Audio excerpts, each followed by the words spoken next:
ಶ್ರೀ ಗುರುಭ್ಯೋ ನಮಃ. ಹರಿ ಓಂ. ಶುದ್ಧಾನಂದೋರು ಸಂವಿದ್ಯುತಿ ಬಲಬಹುಲೌದಾರ್ಯವೀರ್ಯಾದಿದೇಹಂ ಚಿಂತಾ ಸಂತಾಪಲೇಪೋದ್ಭವಮೃತಿಮುಖರಾಶೇಷದೋಷಾತಿದೂರಂ ಸದ್ಭಿರ್ವೈರಾಗ್ಯಭಕ್ತಿಶ್ರುತಿಮತಿನಿಯತಧ್ಯಾನಜಜ್ಞಾನಯೋಗಾತ್ ಗಮ್ಯಂ ವಂದೇ ಮುಕುಂದಾವಿಧಮಮಲಮಲಂ ಬ್ರಹ್ಮವೇದಾಂತವೇದ್ಯಂ ಅಭ್ರಮಂ ಭಂಗರಹಿತಂ ಅಜಡಂ ವಿಮಲಂ ಸದಾ ಆನಂದತೀರ್ಥಮತುಳಂ ಭಜೆ ತಾಪತ್ರಯಾಪಹಂ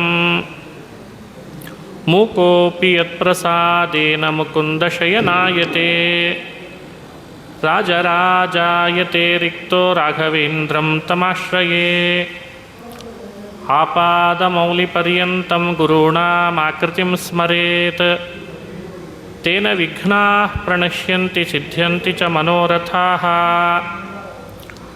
ಜನ್ಮಾದ್ಯಸ್ಯ ಯತೋನ್ವಯಾದಿತರತಶ್ಚಾರ್ಥೇಷ್ವಭಿಜ್ಞಸ್ವರಾಟ್ ತೇನೇ ಬ್ರಹ್ಮಹೃದಾಯಾದಿಕವಯೇ ಮುಹ್ಯಂತಿ ಯಂ ಸೂರಯಃ ತೇಜೋ ವಾರ್ಯಮೃದಾಂ ಯಥಾ ವಿನಿಮಯೋ ಯತ್ರ ತ್ರಿಸರ್ಗೋ ಮೃಷಾ ಧಾಮ್ನಾ ಸ್ವೇನ ಸದಾ ನಿರಸ್ತಕುಹಕಂ ಸತ್ಯಂ ಪರಂ ಧೀಮಹಿ ಸೃಷ್ಟಿಸ್ಥಿತ್ಯಪ್ಯಯೇಹ ನಿಯತಿದಶಿತಮೋ ಬಂಧಮೋಕ್ಷಾಶ್ಚ ಯಸ್ಮಾತ್ ಅಸ್ಯ ಶ್ರೀ ಬ್ರಹ್ಮರುದ್ರಪ್ರಭೃತಿಸುರನರದ್ವೀಷಶತ್ರುತ್ಮಕಸ್ಯ ವಿಷ್ಣೋರ್ವ್ಯಸ್ತಾಃ ಸಮಸ್ತಾಃ ಸಕಲಗುಣನಿಧಿಃ ಸರ್ವದೋಷವ್ಯಪೇತಃ ಪೂರ್ಣಾನಂದೋ ವ್ಯಯೋ ಯೋ ಗುರುರಪಿ ಪರಮಃ ಚಿಂತಯೇತಂ ಮಹಾಂತಂ.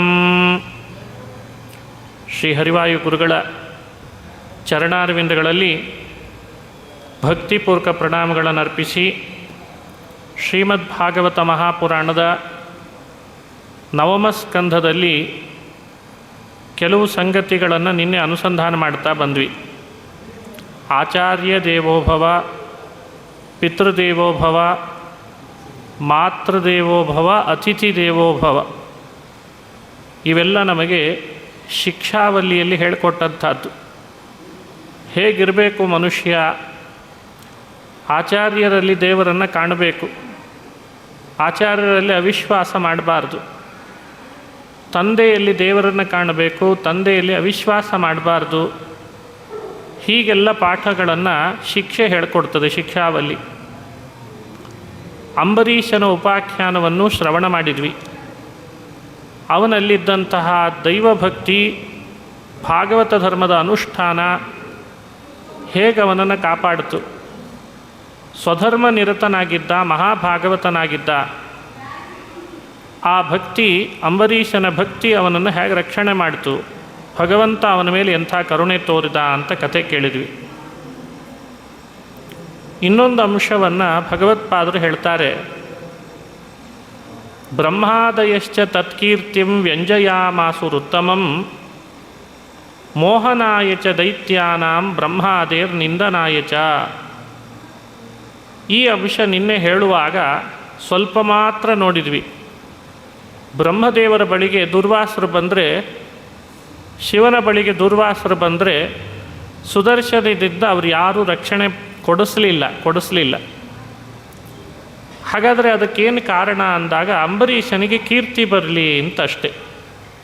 ಬ್ರಹ್ಮದೇವರ ಭಕ್ತಿ, ಮಹರುದ್ರದೇವರು ಮಾಡುವ ಭಕ್ತಿ ಅಷ್ಟೇನು ಭಕ್ತಿ ಮಾಡಲ್ಲ ಯಾರು ಅಂಬರೀಷ. ಆದರೂ ಭಕ್ತಿ ಇದೆ ಅವನಲ್ಲಿ ಅಂತ ನೋಡಿದ್ವಿ. ಈ ಚರಿತ್ರೆಗೆ ಮತ್ತೊಂದು ಲಾಭ ಇದೆ, ಪ್ರಯೋಜನ ಇದೆ ಅಂತ ಹೇಳ್ತಾರೆ. ಮೋಹನಾಯ ಚ ದೈತ್ಯಾನಾಂ ಬ್ರಹ್ಮಾದೇರ್ ನಿಂದನಾಯ ಚ. ಇದು ಒಂದು ಲಾಭ.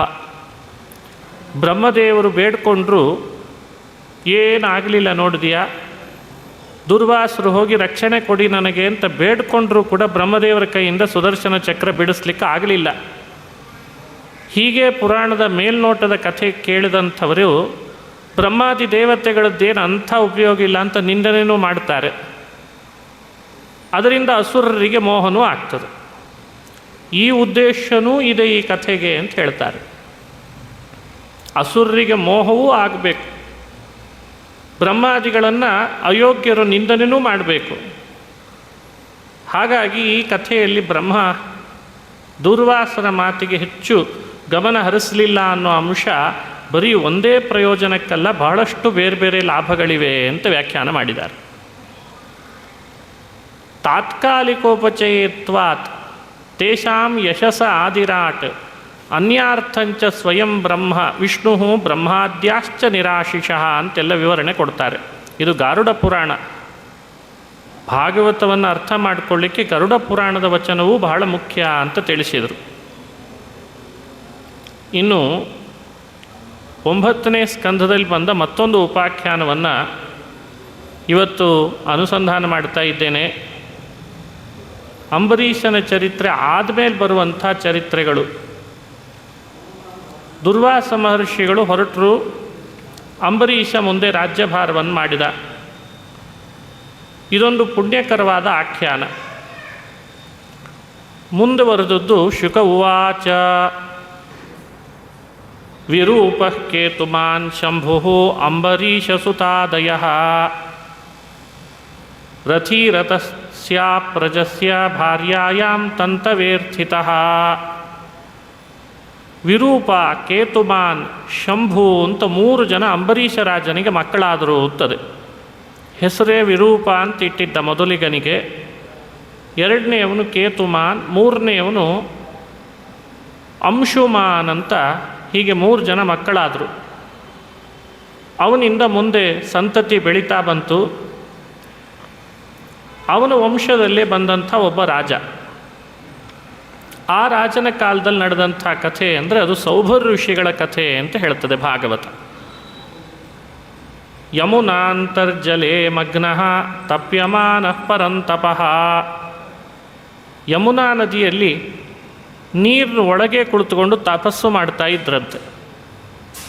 ನೀರಿನಲ್ಲಿ ತಪಸ್ಸು ಮಾಡುವಾಗ ಸೌಭರಿ ಋಷಿಗಳಿಗೆ ಒಂದು ದೃಶ್ಯ ಬಿದ್ದಿದೆ ಕಣ್ಣಿಗೆ.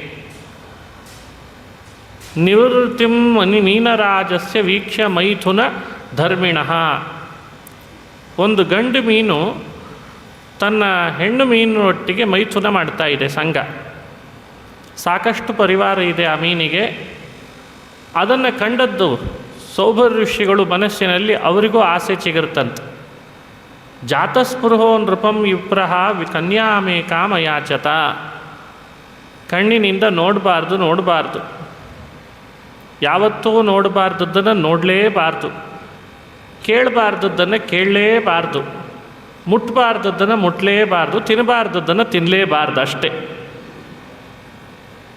ಒಂದು ವೇಳೆ ಅದಕ್ಕೆ ವಿಪರೀತ ವರ್ತನೆ ಮಾಡಿದರೆ ಹೇಗೆ ಅದಕ್ಕೆ ಸಮಸ್ಯೆ ಉಂಟಾಗ್ತದೆ ಅನ್ನಲಿಕ್ಕೆ ಎಚ್ಚರಿಕೆ ಕೊಡಲಿಕ್ಕೆ ಸೌಭರಿಗಳ ಕಥೆ. ಭದ್ರಂ ಕರ್ಣೇಭಿಶೃಣುಯಾಮ ದೇವಾಃ ಭದ್ರಂ ಪಶ್ಯೇಮಾಕ್ಷಭಿರ್ಯಜತ್ರಾಃ ಸ್ಥಿರೈರಂಗೈ ಸುಷ್ಟುವಾಕ್ಸಸ್ಥನೋಭಿರ್ವ್ಯಶೇಮ ದೇವಹಿತಂ ಯದಾಯುಃ ಸ್ವಸ್ತಿ ನ ಇಂದ್ರೋ ವೃದ್ಧಶ್ರವಾಃ. ವೇದ ಹೇಗೆ ಹೇಳಿಕೊಡ್ತದೆ? ಭದ್ರಂ ಕರ್ಣೇಭಿಶೃಣುಯಾಮ. ದೇವತೆಗಳೇ, ಕರ್ಣೇಭಿ ಭದ್ರಂ ಶೃಣುಯಾಮ. ನಮ್ಮ ಕಿವಿಗಳು ಯಾವಾಗಲೂ ಕೇಳಬೇಕಾದ ಮಂಗಳದ ಕಥೆಗಳನ್ನು ಕೇಳುವ ಹಾಗೆ ಮಾಡು. ಭದ್ರಂ ಪಕ್ಷೇ ಪಶ್ಯೇ ಮಾ ಅಕ್ಷಭಿರ್ಯಜತ್ರಾಃ. ಯಜತ್ರಾಃ ಭದ್ರಂ ಪಶ್ಯೇಮ. ಯಾವಾಗಲೂ ಭಗವಂತನ ಪ್ರತಿಮೆಗಳನ್ನು, ಭಗವದ್ಭಕ್ತರನ್ನು ಕಣ್ಣಿನಿಂದ ನೋಡೋ ಹಾಗೆ ಮಾಡು. ಅದಕ್ಕಿಂತ ವಿಪರೀತದ ದಾರಿಯಲ್ಲಿ ಹೋಗಬಾರ್ದು ಅಂತ ಬೇಡ್ಕೊಳ್ಬೇಕಂತ. ಈ ವೇದ ಮಂತ್ರಗಳ ವ್ಯಾಖ್ಯಾನ ರೂಪವಾಗಿಯೇ ಸೌಭರಿ ಋಷಿಗಳ ಕಥೆ ಇದೆ ಅಂತ ಅನುಸಂಧಾನ ಮಾಡಬೇಕು. ಸೌಭರಿಗಳು ಕಂಡಂಥ ದೃಶ್ಯ ಅವರ ಮನಸ್ಸಿನಲ್ಲಿ ಸ್ಪೃಹ ಹುಟ್ಟಿಸ್ತು, ಆಸೆ ಹುಟ್ಟಿಸ್ತು. ಸಾವಿರಾರು ವರ್ಷ ತಪಸ್ಸು ಮಾಡ್ತಾ ಇದ್ದ ಸೌಭರಿಗಳು ಮೇಲೆ ಎದ್ದು ಬಂದರು ನೀರಿನಿಂದ. ದಡದಲ್ಲಿದ್ದವರನ್ನು ಕೇಳಿದ್ರಂತೆ, ಈಗ ರಾಜರು ಯಾರಾಗಿದ್ದಾರೆ ಅಂತ. ರಾಜರು ಯಾರಾಗಿದ್ದಾರೆ ಎಂದಾಗ ಅಲ್ಲಿದ್ದವರು ರಾಜ ಮಾಂಧಾತೃ ಇದ್ದಾನೆ ಅಂತ ಹೇಳಿದ್ರಂತೆ. ಬಹಳ ಸಂತೋಷ ಆಯಿತು. ಅವನು ಧರ್ಮಿಷ್ಠನಿದ್ದಾನೆ, ಕೀರ್ತಿವಂತ, ಆಚಾರ ಸಂಪನ್ನ, ದಾನಶೀಲ, ಅವನ ಬಳಿಗೆ ಹೋಗ್ತೇನೆ ಅಂತ ಇವರಿಗೆ ಮಾಂಧಾತೃವಿನ ಬಳಿಗೆ ಹೋಗುವ ಸಂದರ್ಭ ಬಂತು. ಮಾಂಧಾತೃ ರಾಜನ ಬಳಿಗೆ ಬಂದರು. ಮಾಂಧಾತೃ ಬಹಳ ಸಂತೋಷದಿಂದ ಆದರ ಮಾಡಿದ. ನೀರಿನಲ್ಲೇ ಮುಳುಗಿ ತಪಸ್ಸು ಮಾಡ್ತಾ ಇದ್ದರಾದ್ರಿಂದ ದೇಹ ಎಲ್ಲ ಸುಕ್ಕುಗಟ್ಟಿ ಹೋಗಿದೆ, ಜರ್ಜರಿತವಾಗಿದೆ. ನೀರಿನಲ್ಲಿ ಸ್ವಲ್ಪ ಹೊತ್ತು ಮುಳುಗಿ ಕೂತ್ಕೊಂಡ್ರೆ ದೇಹ ಏನಾಗ್ತದೆ? ಅಂಥದ್ದು ನೂರಾರು ದಿನಗಳ ಕಾಲ ನೀರಿನಲ್ಲೇ ಕುಳಿತ ಸೌಭ ಋಷಿಗಳ ದೇಹ ಏನಾಗಿರಬೇಡ. ಆದರೆ ಆ ಮಹಾರಾಜ ಅವರನ್ನು ಕರೆದು ಆದರ ಮಾಡಿ ಆಸನದಲ್ಲಿ ಕುಡಿಸಿ ಅರ್ಘ್ಯಪಾದ್ಯಾದಿಗಳನ್ನು ನೀಡಿದ. ನನ್ನಿಂದ ಏನಾಗಬೇಕು ಹೇಳ್ರಿ ಜ್ಞಾನಿಗಳೇ ಅಂತ ಕೇಳ್ದ. ಸೌಭ ಋಷಿಗಳಂತಾರೆ, ನಾನು ಕನ್ಯಾಪೇಕ್ಷೆಯಿಂದ ಬಂದಿದ್ದೇನೆ ನಿನ್ನ ಮನೆಗೆ ಅಂತ. ಬಹಳ ಸಂತೋಷ ಅಂತಂದ ಸೌಭರಿಗಳ ಮಾತು ಕೇಳಿ. ಅವನಿಗೆ 50 ಜನ ಕನ್ಯೆಯರಿದ್ರಂತೆ. ವಿವಾಹ ಮಾಡಿಕೊಡ್ಬೇಕಿತ್ತು ಆತ. ಅವನಿಗೂ ಯೋಗ್ಯ ವರ ಸಿಗಲಿ ಅಂತ ಅಪೇಕ್ಷೆ ಪಡ್ತಾ ಇದ್ದ. ಒಳ್ಳೆ ವರ ಸಿಕ್ಕರೆ ಅಳಿಯನನ್ನು ಮಾಡಿಕೊಡ್ಬೇಕು ಅಂತ ಅಪೇಕ್ಷೆ ಪಡ್ತಿದ್ದ. ಇವರು ಪ್ರವೇಶ ಮಾಡಿದಾಗ ಕನ್ಯಾಪೇಕ್ಷೆ ಅಂತ ಅಪೇಕ್ಷೆ ಪಟ್ಟದ್ದಕ್ಕೆ, ಹಾಗಾದರೆ ವರನ ಯಾರು ಅಂತ ಕೇಳಿದ.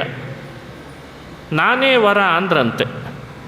ಮಾಂಧಾತೃವಿಗೆ ಸ್ವಲ್ಪ ಮನಸ್ಸಿನಲ್ಲಿ ಆಶ್ಚರ್ಯ ಆಯಿತು. ನಾನೇನೋ ಸೌಭ ಋಷಿಗಳು ಈಗಾಗಲೇ ವಿವಾಹಾದಿಗಳನ್ನು ಮಾಡಿಕೊಂಡಿದ್ದರು, ಮೊಮ್ಮಕ್ಕಳು ಮರಿಮೊಮ್ಮಕ್ಕಳು ಹುಟ್ಟಿರ್ತಾರೆ, ಅವರಿಗೆ ಅವರು ಕನ್ಯಾಪೇಕ್ಷೆಯಿಂದ ಬಂದಿರ್ತಾರೆ ಅಂತ ಅಂದ್ಕೊಂಡ್ರೆ ತಾನೇ ವರ ಅಂತಿದ್ದಾನೆ ಇವನು. ಈ ವರನಿಗೆ ಯಾವ ಕನ್ಯೆ ವರಸ್ಯಾಳು? ಭಾಳ ಯೋಚಿಸಿದ. ನನಗೇನು ನಿಮಗೆ ಕೊಡಬಾರ್ದು ಅಂತಿಲ್ಲ ಅಂತಂದ. ಮತ್ತೆ ಕೊಡಬೇಕು ಅಂತಿದೆ, ಆದರೆ ಕಲ್ಯಾಣ ಮಾಡಿಕೊಡ್ಬೇಕಾದ್ರೆ ಕನ್ಯಾ ವರಯತೆ ರೂಪಂ ಅಂತಾರೆ. ಕನ್ಯೆ ಸಹಜವಾಗಿ ಬಯಸೋದು ವರನಲ್ಲಿರುವಂಥ ರೂಪವನ್ನು ಅಂತ ಹಿಂದಿನವರು ಕಂಡುಕೊಂಡ ಸತ್ಯ. ಇದು ಇವತ್ತು ಸತ್ಯ. ಭ್ರಾತೃ ಬಾಂಧವಾಹ ಒಬ್ಬೊಬ್ಬರು ಒಂದೊಂದು ನಿರೀಕ್ಷೆ ಮಾಡ್ತಾರೆ.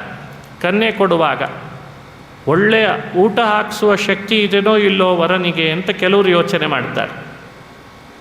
ಅಪ್ಪ ಅಮ್ಮಂದರು ಮಗಳನ್ನು ಸಾಕ್ಲಿಕ್ಕೆ ಬೇಕಾದಷ್ಟು ಹಣ, ಆಸ್ತಿ, ಒಳ್ಳೆಯ ಕೆಲಸದಲ್ಲಿದ್ದಾನೋ ಇಲ್ಲೋ ಅಂತ ಅದನ್ನು ಯೋಚಿಸ್ತಾರೆ. ಕನ್ಯೆ ವರನಾಗಿ ಬರುವವನಲ್ಲಿ ಒಳ್ಳೆಯ ರೂಪ ಇದೆ ಇಲ್ಲೋ ಅಂತ ಅವಳು ಅಪೇಕ್ಷಿಸ್ತಾಳೆ. 50 ಕನ್ಯೆಯರು ಒಳ್ಳೆಯ ರೂಪವಂತನಿರಲಿ, ಬಲಶಾಲಿ ಇರಲಿ ಅಂತ ಅಪೇಕ್ಷಿಸೋದು ಸಹಜವೇ.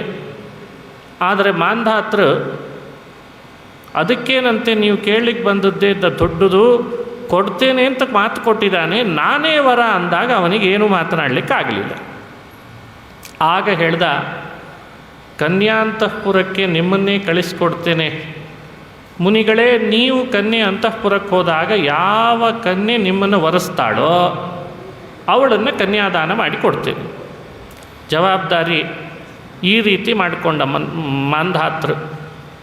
ನಾನಾಗಿ ಕೊಡ್ತೇನೆ ಅನ್ನೋದು ಆಮೇಲೆ ಯಾರಿಗೂ ಇವರನ್ನು ನೋಡಿದರೆ ಇಷ್ಟ ಆಗದೆ ಇರೋದು, ಸಮಸ್ಯೆ ಬರ್ತದೆ. ಬೇಡವೇ ಬೇಡ, ತನ್ನ ತಲೆ ಮೇಲೆ ಹಾಕ್ಕೊಳ್ಳಿಲ್ಲ. ನೀವೇ ಅಂತಃಪುರದಲ್ಲಿ ಪ್ರವೇಶ ಮಾಡಿರಿ, ನೀವೇ ನೋಡ್ರಿ, ಅವರೂ ನೋಡಲಿ, ಯಾರು ಒಪ್ತಾರೋ ಅವರನ್ನು ವಿವಾಹ ಮಾಡಿ ಕೊಡ್ತೀವಿ. ಒಬ್ಬ ಭೃತ್ಯನನ್ನು ಕರೆಸಿದ, ಕನ್ಯಾಂತಃಪುರದಲ್ಲಿ ಕರ್ಕೊಂಡೋಗು ಈ ಋಷಿಗಳನ್ನು ಅಂತ ಆದೇಶ ಮಾಡಿದ. ಮುನಿ ಪ್ರವೇಶಿತ ಕ್ಷತ್ರ ಕನ್ಯಾಂತಃಪುರಮೃದ್ಧಿಮತ್ ವೃತಶ್ಚ ರಾಜಕನ್ಯಾಭಿ ಏಕಃ ಪಂಚಶತಾವರಃ. ಇದು ಭಾಗವತ. ಪ್ರವೇಶಿತ ಕ್ಷತ್ರ ಮುನಿ. ಸಂಸ್ಕೃತದಲ್ಲಿ ಶ್ಲೋಕಗಳನ್ನು ಪಾರಾಯಣ ಮಾಡುವಾಗ ಒಂದು ಸಣ್ಣ ನಿಯಮವನ್ನು ನಿಮಗೆ ಹೇಳಿಕೊಟ್ಟಿರ್ತೇನೆ, ಪ್ರಾಸಂಗಿಕವಾಗಿ ಇಲ್ಲಿ ಬಂತಲ್ಲ ಅಂತ. ವಿಷ್ಣು ಸಹಸ್ರನಾಮದಲ್ಲೂ ನಾವು ಅದನ್ನು ಎಡವಬಾರ್ದು. ಮುನಿ ಪ್ರವೇಶಿತ ಕ್ಷತ್ತ. ನೋಡಿ, ಈ ಶ್ಲೋಕ ಹೀಗೇ ಓದಬೇಕು. ಮುಂದೆ ಕ್ಷಕಾರ ಇದ್ದರೆ ಹಿಂದಿನ ವಿಸರ್ಗವನ್ನು ವಿಸರ್ಗವಾಗೇ ಹೇಳಬೇಕಂತ. ಮುನಿ ಪ್ರವೇಶಿತ ಕ್ಷತ್ತ ಅನ್ನೋಲ್ಲಿ ಕ್ಷಕಾರ ಇದೆ, ಪ್ರವೇಶಿತ ಅನ್ನೋಲ್ಲಿ ವಿಸರ್ಗ ಇದೆ.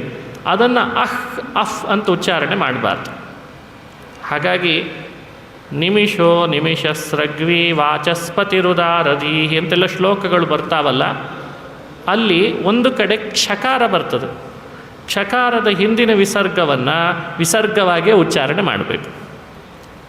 ಆ ವಿಸರ್ಗವಾಗಿ ಉಚ್ಚರಿಸಬೇಕು ಅಂತ ಸಂಸ್ಕೃತದ ಒಂದು ವ್ಯವಸ್ಥೆ. ಹಾಗಾಗಿ ಅದನ್ನು ನಾವು ಎಡವಬಾರ್ದು. ಪ್ರಕೃತಕ್ಕೆ ಸಂಬಂಧಪಟ್ಟಂತೆ ಕ್ಷತ್ತ ಮುನಿ ಪ್ರವೇಶಿತಃ ಕನ್ಯಾಂತಃಪುರಂ ವೃದ್ಧಿಮತ್, ಕನ್ಯಾಂತಃಪುರದೊಳಗೆ ಪ್ರವೇಶ ಮಾಡಿಸ್ಲಿಕ್ಕೆ ಹೇಳಿದ. ಬ್ರಹ್ಮರ್ಷಿಗಳವರು ಬ್ರಹ್ಮಜ್ಞಾನದ ಸಾಮರ್ಥ್ಯವನ್ನು ಹೇಳಲಿಕ್ಕೆ ಬಂದ ಮತ್ತೊಂದು ಕಥೆ ಇದು. ಬ್ರಹ್ಮಸೂತ್ರದಲ್ಲಿ ಓಂ ಪುರುಷಾರ್ಥೋ ಅತಃಶಬ್ದಾದಿತಿ ಮಾದರಿಹಿ ಅಂತ ಬ್ರಹ್ಮಸೂತ್ರ. ಬ್ರಹ್ಮಜ್ಞಾನ ಪಡೆದ ವ್ಯಕ್ತಿಗೆ ದೇಹವನ್ನು ವೃದ್ಧರನ್ನಾಗಿ ಮಾಡಿಕೊಂಡ್ರು ಮುದುಕರನ್ನಾಗಿ ಮಾಡಿಕೊಂಡ ದೇಹ ಯುವಕರನ್ನಾಗಿ ಮಾಡ್ಕೊಳ್ಳಿಕ್ಕೆ ಬರ್ತದಂತ. ಯೋಚಿಸಬೇಕಾದದ್ದು ಪ್ರತಿಯೊಬ್ಬರು. ಹಣ್ಣು ಮುದುಕರಾಗಿದ್ದಾರೆ ದೇಹದಿಂದ, ಅದೇ ರೂಪದಿಂದ ಒಳಗೆ ಪ್ರವೇಶಿಸಿದರೆ ಯಾವ ಕನ್ಯೆ ನನ್ನನ್ನು ವರೆಸಲಾರಳು ಅಂತ ಗೊತ್ತಾಯಿತು. ಅದಕ್ಕೆ ಅವರೇನು ಮಾಡಿದ್ದಾರೆ, ಸಾಧಯಿಷ್ಯೆ ತಥಾತ್ಮಾನಂ ಸುರಸ್ತ್ರೀಣಾಮ ಪೀಪ್ಸಿತಂ. ದೇವತಾ ಸ್ತ್ರೀ ನನ್ನನ್ನು ನೋಡಿದರೂ ನಾನು ಬೇಕು ಅಂತ ಅವಳಿಗೆ ಅನಿಸ್ಬೇಕು, ಅಂಥ ರೂಪವನ್ನು ಸಾಧನೆ ಮಾಡಿಕೊಳ್ತೇನೆ ಅಂತ ಅಂತಃಪುರಕ್ಕೆ ಹೋಗುವಾಗಲೇ ತಮ್ಮ ರೂಪವನ್ನು ಬದಲಾಯಿಸ್ಕೊಂಡ್ಬಿಟ್ರಂತೆ. ಅವರೇನು ಯಾವುದೋ ಅಂಗಡಿಗೆ ಹೋಗಿ ಕೂತ್ಕೊಂಡು ಅಲ್ಲಿ ಅವರ ಕಡೆಯಿಂದ ಅಲಂಕಾರ ಮಾಡಿಸ್ಕೊಂಡು ಅಷ್ಟೊಂದೇನು ಸಾಹಸ ಮಾಡಲಿಲ್ಲ. ಅದಕ್ಕೆ ಅಂತ ಒಂದು ದೊಡ್ಡ ದೊಡ್ಡ ಈಗ ವ್ಯವಸ್ಥೆನೇ ಹೊರಟುಬಿಟ್ಟಿದೆ ಅಲ್ವೇ, ಕಾಸ್ಟ್ಯೂಮ್ ಡಿಸೈನ್ ವ್ಯವಸ್ಥೆ ಅಂತ. ಅಂದರೆ ನಟ 60 ವರ್ಷದವನಾಗಿರ್ತಾನೆ, ಸಿನಿಮಾದಲ್ಲಿ ಮಾತ್ರ ಅವನು 30 ವರ್ಷದ ಯಂಗೇಜ್ ಪರ್ಸನ್ ಮಾಡೋ ಹಾಗೆ ಮಾಡಿರ್ತಾರೆ. ಅದರಲ್ಲಿ camera effect, music effect, costume designer ಅವನು ಮಾಡಿದಂತಹ ಅಲಂಕಾರ ಎಲ್ಲ ಸೇರಿಕೊಂಡಿರ್ತದೆ. ಅದಕ್ಕೆ ಅಂತ ಬಹಳ ಗಂಟೆಗಳು ತಗೊಳ್ತಾರೆ, ಸಮಯ ಬಹಳ ತಗೋತಾರೆ. ಅವನ ಕೂದಲು ಎಲ್ಲ ಬೆಳ್ಳಗಾಗಿರ್ತದೆ, ಅದನ್ನು ಪುನಃ ಕಪ್ ಮಾಡಿರ್ತಾರೆ. ಮುಖದಲ್ಲೆಲ್ಲ ಸುಕ್ಕುಗಟ್ಟಿರ್ತದೆ, ಅದಕ್ಕೆ ಆದ ಅನುಲೇಪನ ಹಚ್ಚಿ ತಿಕ್ಕಿ ಅದನ್ನು ತೆಗೆದಿದ್ದು ಕ್ಯಾಮ್ರಾದಲ್ಲಿ ಕಾಣಿಸ್ದೇ ಇರೋಂಗೆ ಮಾಡಿರ್ತಾರೆ. ಆದರೆ ಅವನಿಗೆ ವಯಸ್ಸು ಮಾತ್ರ 60 ಅಂತ ಎಲ್ರಿಗೂ ಗೊತ್ತಿರ್ತದೆ. ಎಲ್ರಿಗೂ ಗೊತ್ತಿದೆ ಇವನ ವಯಸ್ಸು ಇಷ್ಟೇ, ಆದರೂ ಹ್ಯಾಗೆ ಕಾಣೋ ಹಾಗೆ ಮಾಡಿದ್ದಾರೆ ಅಂತ. ಇವ್ರದ್ದೇ ಇಷ್ಟಿದೆ ಹಣೆ ಬಾರ ಅಂದರೆ ಇನ್ನು ಬ್ರಹ್ಮಜ್ಞಾನದ ಶಕ್ತಿ ಎಷ್ಟಿರಬೇಡ. ಇದನ್ನು ಮನುಷ್ಯ ಆಲೋಚನೆ ಮಾಡಲಿ. ಸೌಭರಿಗಳು ಯಾವ ಅಂಗಡಿಗೆ ಹೋಗಲಿಲ್ಲ, ಯಾವ ಬ್ಯೂಟಿಷಿಯನನ್ನು ಕನ್ಸಲ್ಟ್ ಮಾಡಲಿಲ್ಲ. ನಾನು ಕನ್ಯಾಂತಃಪುರದ ಒಳಗೆ ಪ್ರವೇಶಿಸಿದರೆ ಕನ್ಯೆಯರೆಲ್ಲ ನನ್ನನ್ನು ತಾವಾಗೆ ವರಿಸಿ ಬರಬೇಕು. ಹಾಗೇನು ಮಾಡಬೇಕು? ಸಾಧಯಿಷ್ಯೆ ಚ ಆತ್ಮಾನಂ, ನನ್ನ ದೇಹವನ್ನು ನಾನೇ ಸಾಧನೆ ಮಾಡ್ತೇನೆ ವರನನ್ನಾಗಿ ಮಾಡಿಕೊಳ್ಳಿಕ್ಕೆ ಅಂತ ಮಾಡಿಕೊಂಡು ಪುರಪ್ರವೇಶ ಮಾಡಿದ್ದಾರೆ. ಆ ಎಲ್ಲ ಕನ್ಯೆಯರನ್ನು ಮೇಲೆ ನಿಲ್ಲಿಸಿದ್ರಂತೆ, ಒಂದೊಂದು ಕಡೆ ಒಂದೊಂದು ಕಿಟಕಿಯಲ್ಲಿ. ಈ ಸೌಭರ್ ಋಷಿಗಳು ಒಳಗೆ ಬರ್ತಿರ್ಲಿಕ್ಕೇನೆ ಎಲ್ಲರೂ ನಾಚಿ ನೀರಾಗಿಬಿಟ್ರಂತೆ. ಎಲ್ಲಿವರೆಗೂ ಶುರು ಆಯಿತು, ತಾಸಾಂ ಕಲಿರಭೂತ್ ಭೂಯಾನ್, ಪರಸ್ಪರ ಅವರಲ್ಲಿ ಜಗಳ ಶುರು ಆಯ್ತಂತೆ. ನೀನೇನಂತನ್ನೋದು, ನಾನು ಮದುವೆ ಮಾಡ್ಕೊಳ್ತೇನೆ ಅಂತ. ಇನ್ನೊಬ್ಬಳು ಬಂದು ನೀನೆಲ್ಲ ಸುಮ್ಮನಿರು ನಾನು ಮಾಡ್ಕೊಳ್ತೇನೆ ಅಂತ. 50 ಕನ್ಯೆಯರಲ್ಲಿ ಕಲಹ ಶುರು ಆಗಿದೆ ಅಂತ ಮಾಂಧಾತ್ರ ರಾಜನಿಗೆ ವಿಷಯ ಮುಟ್ಟಿಸ್ತು. ಮಾಂಧಾತ್ರ ವಿಷಯ ಮುಟ್ಟಿದ ಕೂಡಲೇ ಓಡಿ ಬಂದ. ಋಷಿಗಳು ಏನು ಮಾಡಿದ್ರು ಏನೋ ಆಶ್ಚರ್ಯ ಅಂತ ನೋಡ್ತಾನೆ, ನವಯುವಕರಾಗಿ ನಿಂತಿದ್ದಾರೆ. ಏನು ಮಹರ್ಷಿಗಳೇ ನೀವು, ನಾನಿನ್ನೂ ಅಂದ್ಕೊಂಡಿದ್ದೆ ಯಾವ ಕನ್ಯೆ ನಿಮ್ಮನ್ನು ವರೆಸಲ್ಲ ಅಂತ, ನಿಮ್ಮನ್ನು 50 ಜನ ಕನ್ಯೆಯರು ವರಿಸಿಬಿಟ್ಟಿದ್ದಾರೆ, ನಾನು ಏನು ಮಾಡಲಿ ಈಗ ಅಂತ ಕೇಳಿದೆ. ಅದಕ್ಕೇನಂತೆ 50 ಜನರನ್ನು ಮದುವೆ ಮಾಡಿಕೊಟ್ಬಿಡು ಅಂತಂದ್ರು ಅವರು. ಮಾಂಧಾತೃ ಆಶ್ಚರ್ಯಪಟ್ಟ. ಸರಿ, ರಾಜ ಋಷಿಗಳ ಮನಸ್ಸಿಗೆ ಬಂದಿದೆ ಅಂದಾಗ ಬಿಡೋದು ಯಾಕೆ, ಕನ್ಯೆಯರ ಮನಸ್ಸಿಗೂ ಬಂತು. ಏಕಕಾಲದಲ್ಲಿ ವಿವಾಹ ಮಾಡಿಕೊಟ್ಟ. 50 ರೂಪಧಾರಣೆ ಮಾಡಿದ್ರಂತೆ. ಪ್ರತ್ಯೇಕ ಕನ್ಯಾದಾನ ಆಯಿತು. 50 ರೂಪಧಾರಣೆಯು ಬ್ರಹ್ಮಜ್ಞಾನದ ಫಲವೇ ಅಂತ ಹಿರಿಯರು ಹೇಳ್ತಾರೆ. ಜ್ಞಾನದ ಫಲದಿಂದ 50 ಜನ್ಮ ತಳಿಬೇಕಾದ ವ್ಯವಸ್ಥೆ ಇತ್ತು, ಕರ್ಮ ಇತ್ತು. ಜನ್ಮ ಒಂದರಲ್ಲೇ 50 ರೂಪ ತಗೊಂಡು 50 ಜನ್ಮಗಳ ಅನುಭವ ಅನುಭವಿಸ್ತಾ ಇದ್ದಾರಂತೆ. ಇದು ಜ್ಞಾನದ ಸಾಮರ್ಥ್ಯ. ವಿವಾಹ ಆಯಿತು, 50 ಇದ್ದರು, ವಿವಾಹ ಮಾಡಿಕೊಂಡು 100 ಆದರು. ಅದಕ್ಕಿಂತ ಮೊದಲು ಒಬ್ಬರೇ ಇದ್ದರು ನೀರಿನಲ್ಲಿ ತಪಸ್ಸು ಮಾಡುವಾಗ. ಆಮೇಲೆ 50 ಆದರು. ವಿವಾಹ ಮಾಡ್ಕೊಂಡ್ಮೇಲೆ ಆ ಸದಸ್ಯರನ್ನು ಸೇರಿಸಿದರೆ 100 ಆದ ಹಾಗಾಯಿತು. ವಿವಾಹಿತರಾದ ಮೇಲೆ ಗಾರ್ಹಸ್ಥ್ಯದ ಪ್ರತಿಫಲ ಏನು? ಗಾರ್ಹಸ್ಥ್ಯದ ಫಲ ಏನು? ಪ್ರಜಾಯೈ ಗೃಹಮೇಧಿನ. ವಿವಾಹದ ಫಲ ಪ್ರಜೋತ್ಪತ್ತಿ.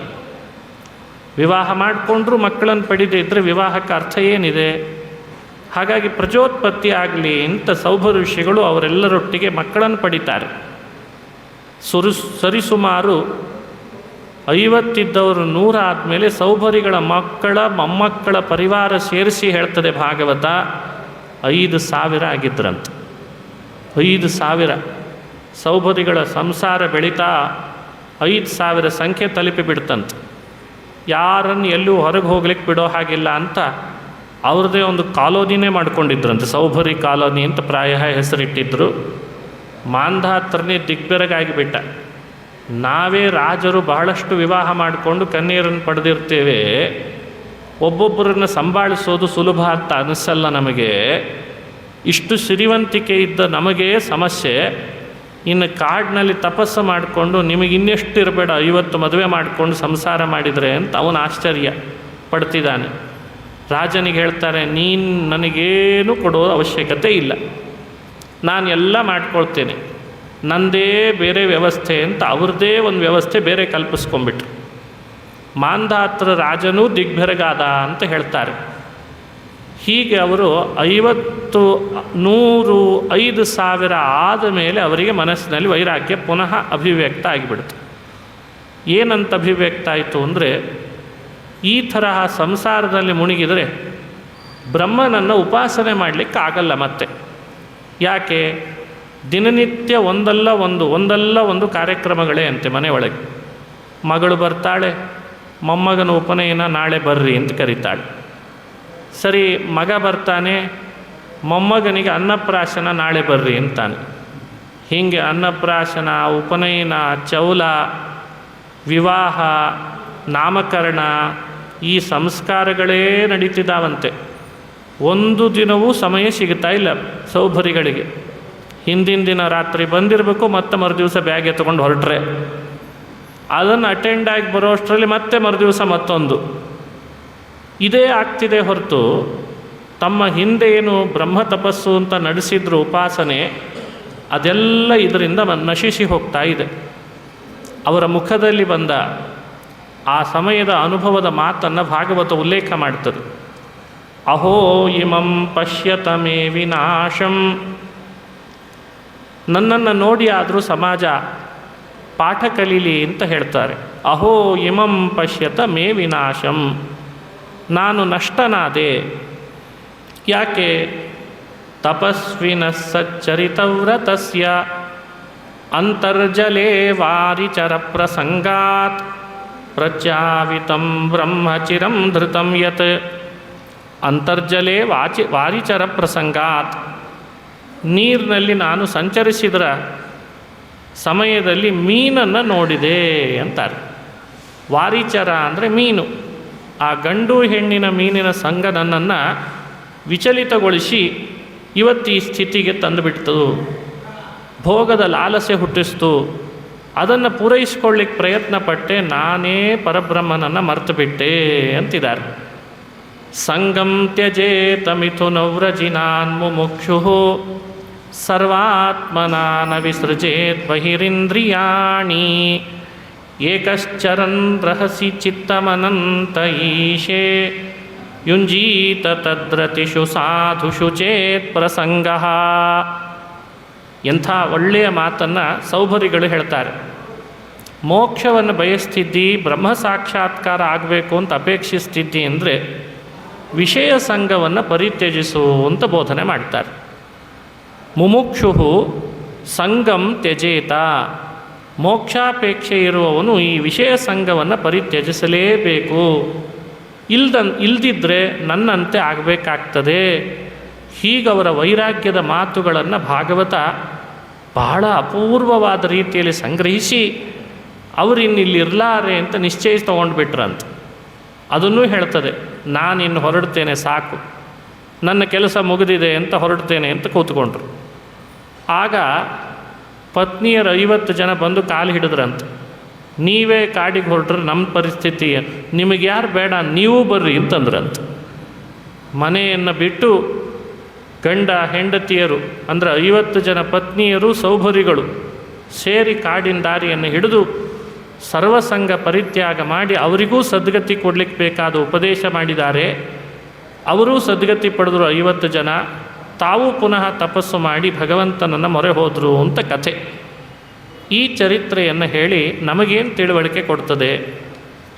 ಮಾಂಧಾತೃ ರಾಜನ ಕನ್ಯಾದಾನದ ಒಂದು ಭಾಗ್ಯ, ಸೌಭರಿಗಳ ಋಷಿಗಳ ಬ್ರಹ್ಮಜ್ಞಾನದ ಫಲ, ಸಾಮರ್ಥ್ಯ, ಇವುಗಳನ್ನು ನಮಗೆ ಅನುಸಂಧಾನಕ್ಕೆ ತರಿಸ್ಬೇಕಿದೆ ಭಾಗವತ. ಮೇಲ್ನೋಟಕ್ಕೆ ನೋಡಬಾರ್ದ ಮೀನಿನ ಸಂಘ ನೋಡಿದರೂ ಆಸೆ ಹುಡ್ತು ಅಂತನ್ನುವ ನಮಗೆ ಕೊಡಲಿಕ್ಕಿರುವ ಎಚ್ಚರಿಕೆ ಅದು ಇಲ್ಲಿದೆ ಅಂತ ಅರ್ಥ. ಇವುಗಳನ್ನು ಒಳಗೊಂಡು ಸೌಭರ್ಯ ಉಪಾಖ್ಯಾನವನ್ನು ಶ್ರವಣ ಮಾಡಬೇಕು. ಮಾಂಧಾತೃ ಅಂದರೆ ಯುವನಾಶ್ವನ ಮಗ. ಅವನ ಹುಟ್ಟೇ ಒಂದು ಆಶ್ಚರ್ಯ ಅಂತ ಭಾಗವತ ಹೇಳ್ತದೆ.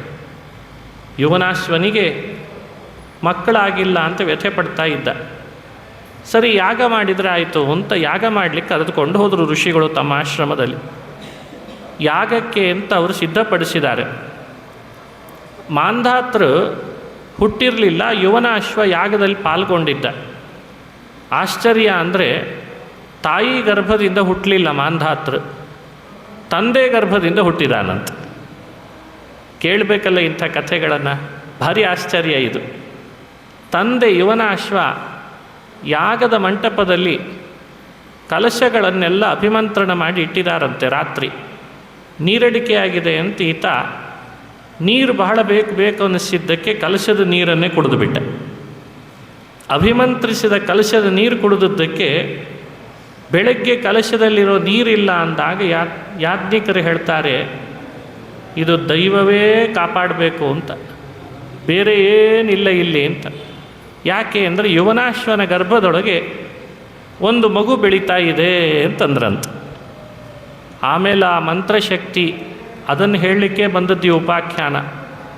ಮನುಷ್ಯರಿಗೆ ಮಂತ್ರೇ ದ್ವಿಜೆ ಮಣೋ ಔಷಧೆ ಭೇಷಜೆ, ಔಷಧಿಯಲ್ಲಿ, ಮಂತ್ರದಲ್ಲಿ, ಮಣಿಗಳಲ್ಲಿ, ವಿಪ್ರನಲ್ಲಿ ಆ ಆರೋಗ್ಯವನ್ನು ಚೆನ್ನಾಗಿ ಕಾಪಾಡಲಿಕ್ಕೆ ಇರುವಂತಹ ವೈದ್ಯನಲ್ಲಿ ವಿಶ್ವಾಸ ಬೇಕು. ಯಾದೃಶಿ ಭಾವನಾ ತತ್ರ ಸಿದ್ಧಿರ್ಭವತಿ ತಾದೃಶಿ ಅಂತ.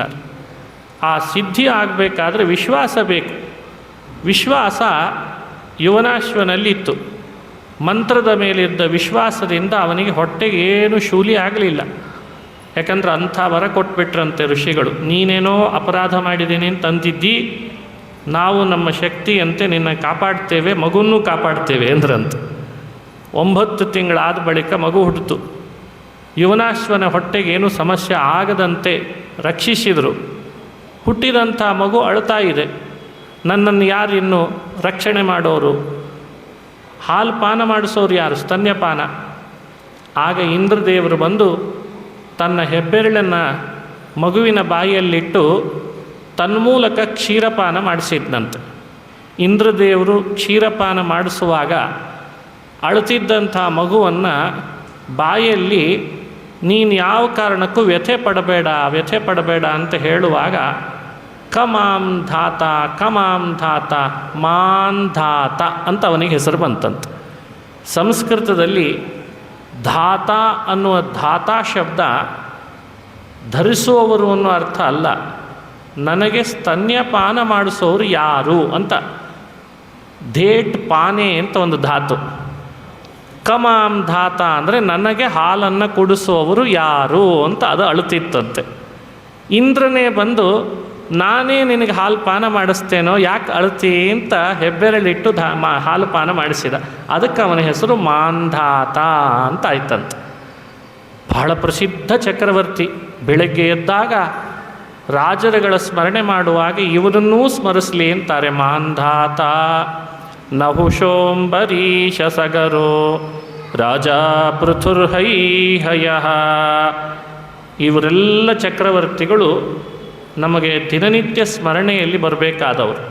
ಅವನ ಉತ್ಪತ್ತಿಯ ಚರಿತ್ರೆ ಇಷ್ಟು ಅದ್ಭುತ.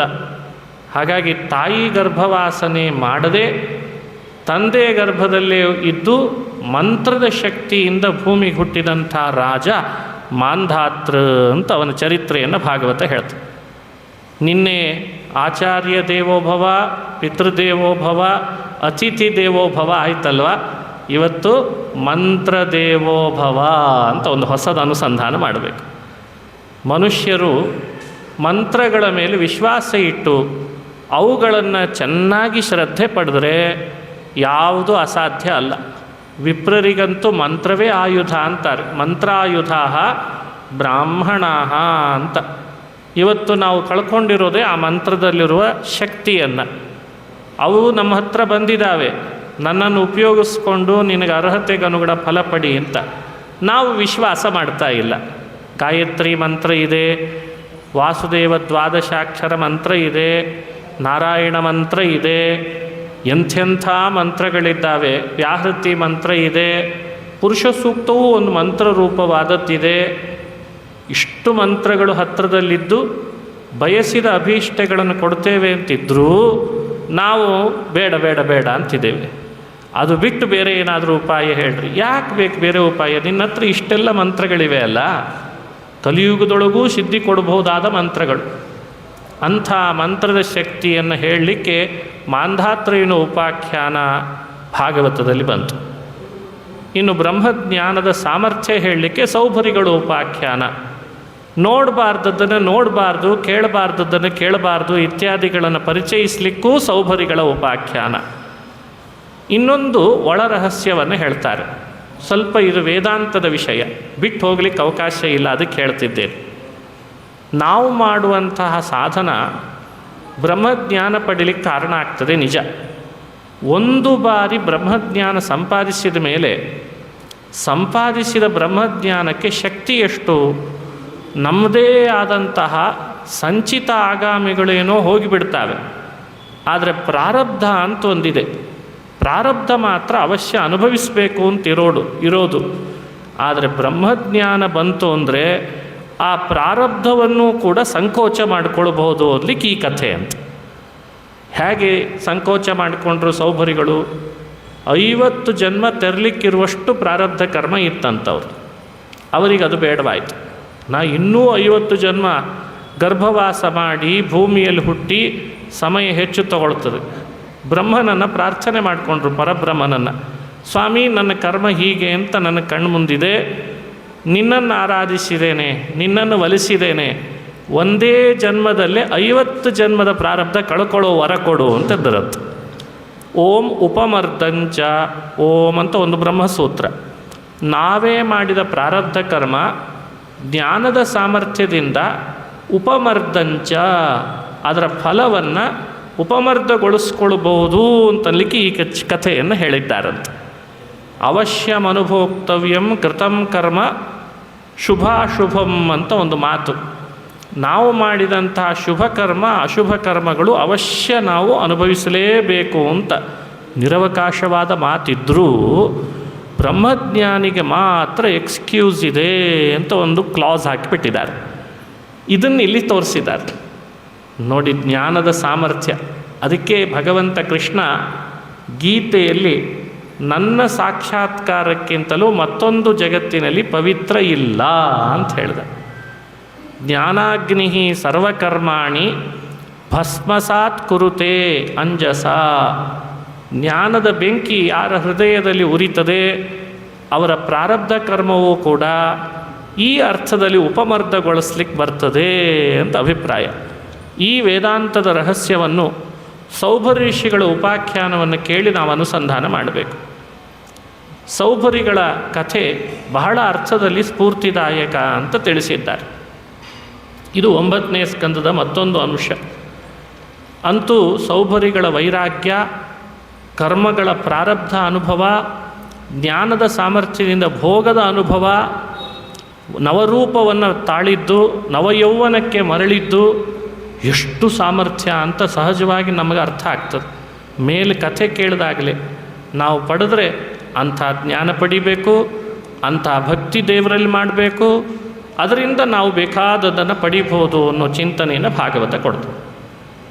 ಮಾಂಧಾತೃವಿನ ವಂಶದಲ್ಲಿ ಮಾಂಧಾತು ಪ್ರವರೋ ಯೋ ಅಂಬರೀಷ ಪ್ರಕೀರ್ತಿತಃ ಪಿತಾಮಹೇನ ಪ್ರವೃತ್ತೋ ಯೌವನಾಶ್ವಶ್ಚ ತತ್ಸುತಃ. ಅವನ ಮೂಲಕ ಮುಂದೆ ಬರೆದಂಥ ವಂಶ ಬಹಳ ವಿಸ್ತೃತವಾಗಿ ಬೆಳೆದದ್ದನ್ನು ಭಾಗವತ ಹೇಳ್ತದೆ. ಅದಾದ ಮೇಲೆ ಅಂಶುಮಾನ್ ಅಂತ ಹಿಂದೆ ಒಬ್ಬ ಬಂದ. ಆ ಅಂಶುಮಾನ್ ಸಗರನ ವಂಶದಲ್ಲಿ ಬಂದಂತಹ ಮಹಾನುಭಾವರು. ಸಗರನಿಗೆ 60,000 ಮಕ್ಕಳಿದ್ರಂತೆ. 60,000 ಮಕ್ಕಳು ಕಪಿಲನ ಋಷಿಯ ಆಶ್ರಮದೊಳಗೆ ಹೋಗಿ ಕುದುರೆ ಕಳ್ಳ ಇವ ಅಂತ ಕಪಿಲ ಮೇಲೆ ಅಪವಾದ ಹಾಕಿಬಿಟ್ರು. ಕಪಿಲ ಸಿಟ್ಟಾಗಿ ಕಣ್ಣಿನಿಂದ ಸುಟ್ಟು ಭಸ್ಮ ಮಾಡಿದ 60,000 ಜನರನ್ನು. ಸಗರನ ಮಕ್ಕಳಿಗೆ ಮುಕ್ತಿನೇ ಆಗಲಿಲ್ಲ. ಕೇಳಲಿಕ್ಕೆ ಹೋದ್ರಂತೆ, ನನ್ನ ಹಿರಿಯರ ಮುಕ್ತಿ ಹಾಗಾಗಬೇಕು ಅಂತ. ಸಗರ ಹೇಳ್ದ, ಗಂಗೆ ಏನಾದರೂ ಇದರ ಮೇಲೆ ಹರಿದ್ರೆ ಮಾತ್ರ ಮುಕ್ತಿ ಆಗ್ತದೆ ಅಂತ ಹೇಳಿಬಿಟ್ಟ. ಗಂಗೆಯನ್ನು ಹೇಗೆ ಹರಿಸೋದ್ರಿ ಅವರ ಅಸ್ಥಿಗಳ ಮೇಲೆ? ಅದೇ ಸಮಯಕ್ಕೇನೆ ಅಂಶುಮಾನ್, ದಿಲೀಪ ಇಂಥ ರಾಜರುಗಳು ಪ್ರಯತ್ನ ಪಟ್ಟರು ಗಂಗೆಯನ್ನು ಕೆಳಗೆ ತರಿಸ್ಲಿಕ್ಕೆ ಆಗಲಿಲ್ಲ. ಆದರೆ ಮಹಾನುಭಾವನಾದ ಭಗೀರಥ ಅಂತ ಬಂದ ಒಬ್ಬ ರಾಜ. ಆ ಭಗೀರಥ ತಪಸ್ಸು ಮಾಡಿ ಪ್ರಾರ್ಥನೆ ಮಾಡಿದ್ದಂತೆ ಗಂಗೆಗೆ, ನನ್ನ ಹಿರಿಯರೆಲ್ಲ ಅಸ್ಥಿಗಳಾಗಿದ್ದಾರೆ, ಅವರ ಮೇಲೆ ನೀನು ಹರಿಬೇಕು, ಕಪಿಲನ ಶಾಪದಿಂದ ಮುಕ್ತಿಗೊಳಿಸಬೇಕು. ಭಗೀರಥ ರಾಜನ ಪ್ರಯತ್ನದಿಂದ ಭೂಮಿಯಲ್ಲಿ ಮಹಾನುಭಾವಳಾದ ಗಂಗೆ ಬರಲಿಕ್ಕೆ ಅಂತ ಒಪ್ತಾಳೆ. ಆದರೆ ಒಂದು ಪ್ರಶ್ನೆ ಮಾಡ್ತಾಳವಳು, ನಾನು ಬಂದರೆ ನನ್ನ ವೇಗ ಹೆಚ್ಚಿರ್ತದೆ, ನನ್ನ ವೇಗ ತಡಿಲಿಕ್ಕೆ ಯಾರು ಇಲ್ಲ ಅಂದರೆ ಪಾತಾಳವನ್ನು ಭೇದಿಸಿ ನಾನು ಕೆಳಗೆ ಹೋಗಬೇಕು ಅಂತ ಆಗ್ತದೆ, ಅದನ್ನು ತಡೆಯೋರು ಯಾರು? ಇನ್ನೊಂದು ಮಾತು, ನನ್ನೊಳಗೆ ಎಲ್ಲರೂ ಸ್ನಾನ ಮಾಡಿ ಮಾಡಿ ಪಾಪ ಬಿಡ್ತಾರೆ, ಅವರೇನೋ ನನ್ನೊಳಗೆ ಪಾಪ ಬಿಟ್ಟು ಹೋಗಿಬಿಡ್ತಾರೆ, ನಾನು ಆ ಪಾಪಗಳನ್ನು ಎಲ್ಲಿ ಕಳಿಬೇಕು? ಈ ಎರಡಕ್ಕೆ ಉತ್ತರ ನೋಡಿಕೊಂಡು ಬಾ ಅಂತ ಭಗೀರಥನಿಗೆ ಹೇಳಿದ್ಲಂತೆ ಗಂಗೆ. ಆಗ ಭಗೀರಥ ರುದ್ರದೇವರನ್ನು ತಪಸ್ಸು ಮಾಡಿ ಕೇಳ್ಕೊಂಡ. ಶಿವನಿಗೆ ಕೇಳ್ತಾನೆ, ಗಂಗೆ ಬರ್ತಾಳೆ ವಿಷ್ಣು ಪಾದೋದಕ, ವೇಗ ಬಹಳ, ಅದನ್ನು ತಡೆ ಹಿಡಿದು ಕೆಳಗಡೆ ಸ್ವಲ್ಪ ಬಿಡಬೇಕು, ನೀವು ಮಾಡ್ಬೋದಾ ಅಂತ. ವಿಷ್ಣು ಪಾದೋದಕ ತಲೆ ಮೇಲೆ ಬರ್ತಾಳೆ ಅಂದರೆ ಯಾರು ಬೇಡ ಅಂತಾರೆ ಅಂತ ಮಹಾರುದ್ರದೇವರು ಆಕಾಶಕ್ಕೆ ತಮ್ಮ ಜಟೆಯನ್ನು ಬೀಸಿ ಮೇಲಿನಿಂದ ಬರ್ತಿದ್ದ ಗಂಗೆಯ ವೇಗವನ್ನು ತಡೆದು ತಮ್ಮ ತಲೆಯಲ್ಲೇ ಧರಿಸಿದ್ರಂತೆ. ಆಮೇಲೆ ಮತ್ತೆ ಆ ಗಂಗೆ ಕೆಲವು ಹನಿಗಳ ರೂಪದಲ್ಲಿ ಕೆಳಗೆ ಬಿಟ್ಟರು. ಜಹ್ನು ಋಷಿಗಳು ಅದನ್ನು ಪಾನ ಮಾಡಿದರೆ ಭಗೀರಥ ಪ್ರಾರ್ಥಿಸಿದ, ಜಹ್ನು ಋಷಿಗಳೇ ಗಂಗೆಯನ್ನು ದಯಮಾಡಿ ಬಿಡ್ರಿ ಅಂತ ಕಿವಿಯಿಂದ ಜಹ್ನು ಋಷಿಗಳು ಮತ್ತೆ ಬಿಟ್ರಂತೆ. ಅದೇ ಗಂಗೆಗೆ ಮತ್ತೊಂದು ವರ ಕೊಟ್ಟಿದ್ದಾರೆ. ಯಾರ್ಯಾರು ಮಹಾತ್ಮರು ಋಷಿಗಳು ಗಂಗೆಯಲ್ಲಿ ಸ್ನಾನ ಮಾಡ್ತಾರೆ, ಅಲ್ಪರು ಮಾಡಿದ ಸ್ನಾನದಿಂದ ಬಿಟ್ಟ ಪುಣ್ಯ ಎಲ್ಲ ಅವರು ಪರಿಹಾರ ಮಾಡ್ತಾರಂತೆ.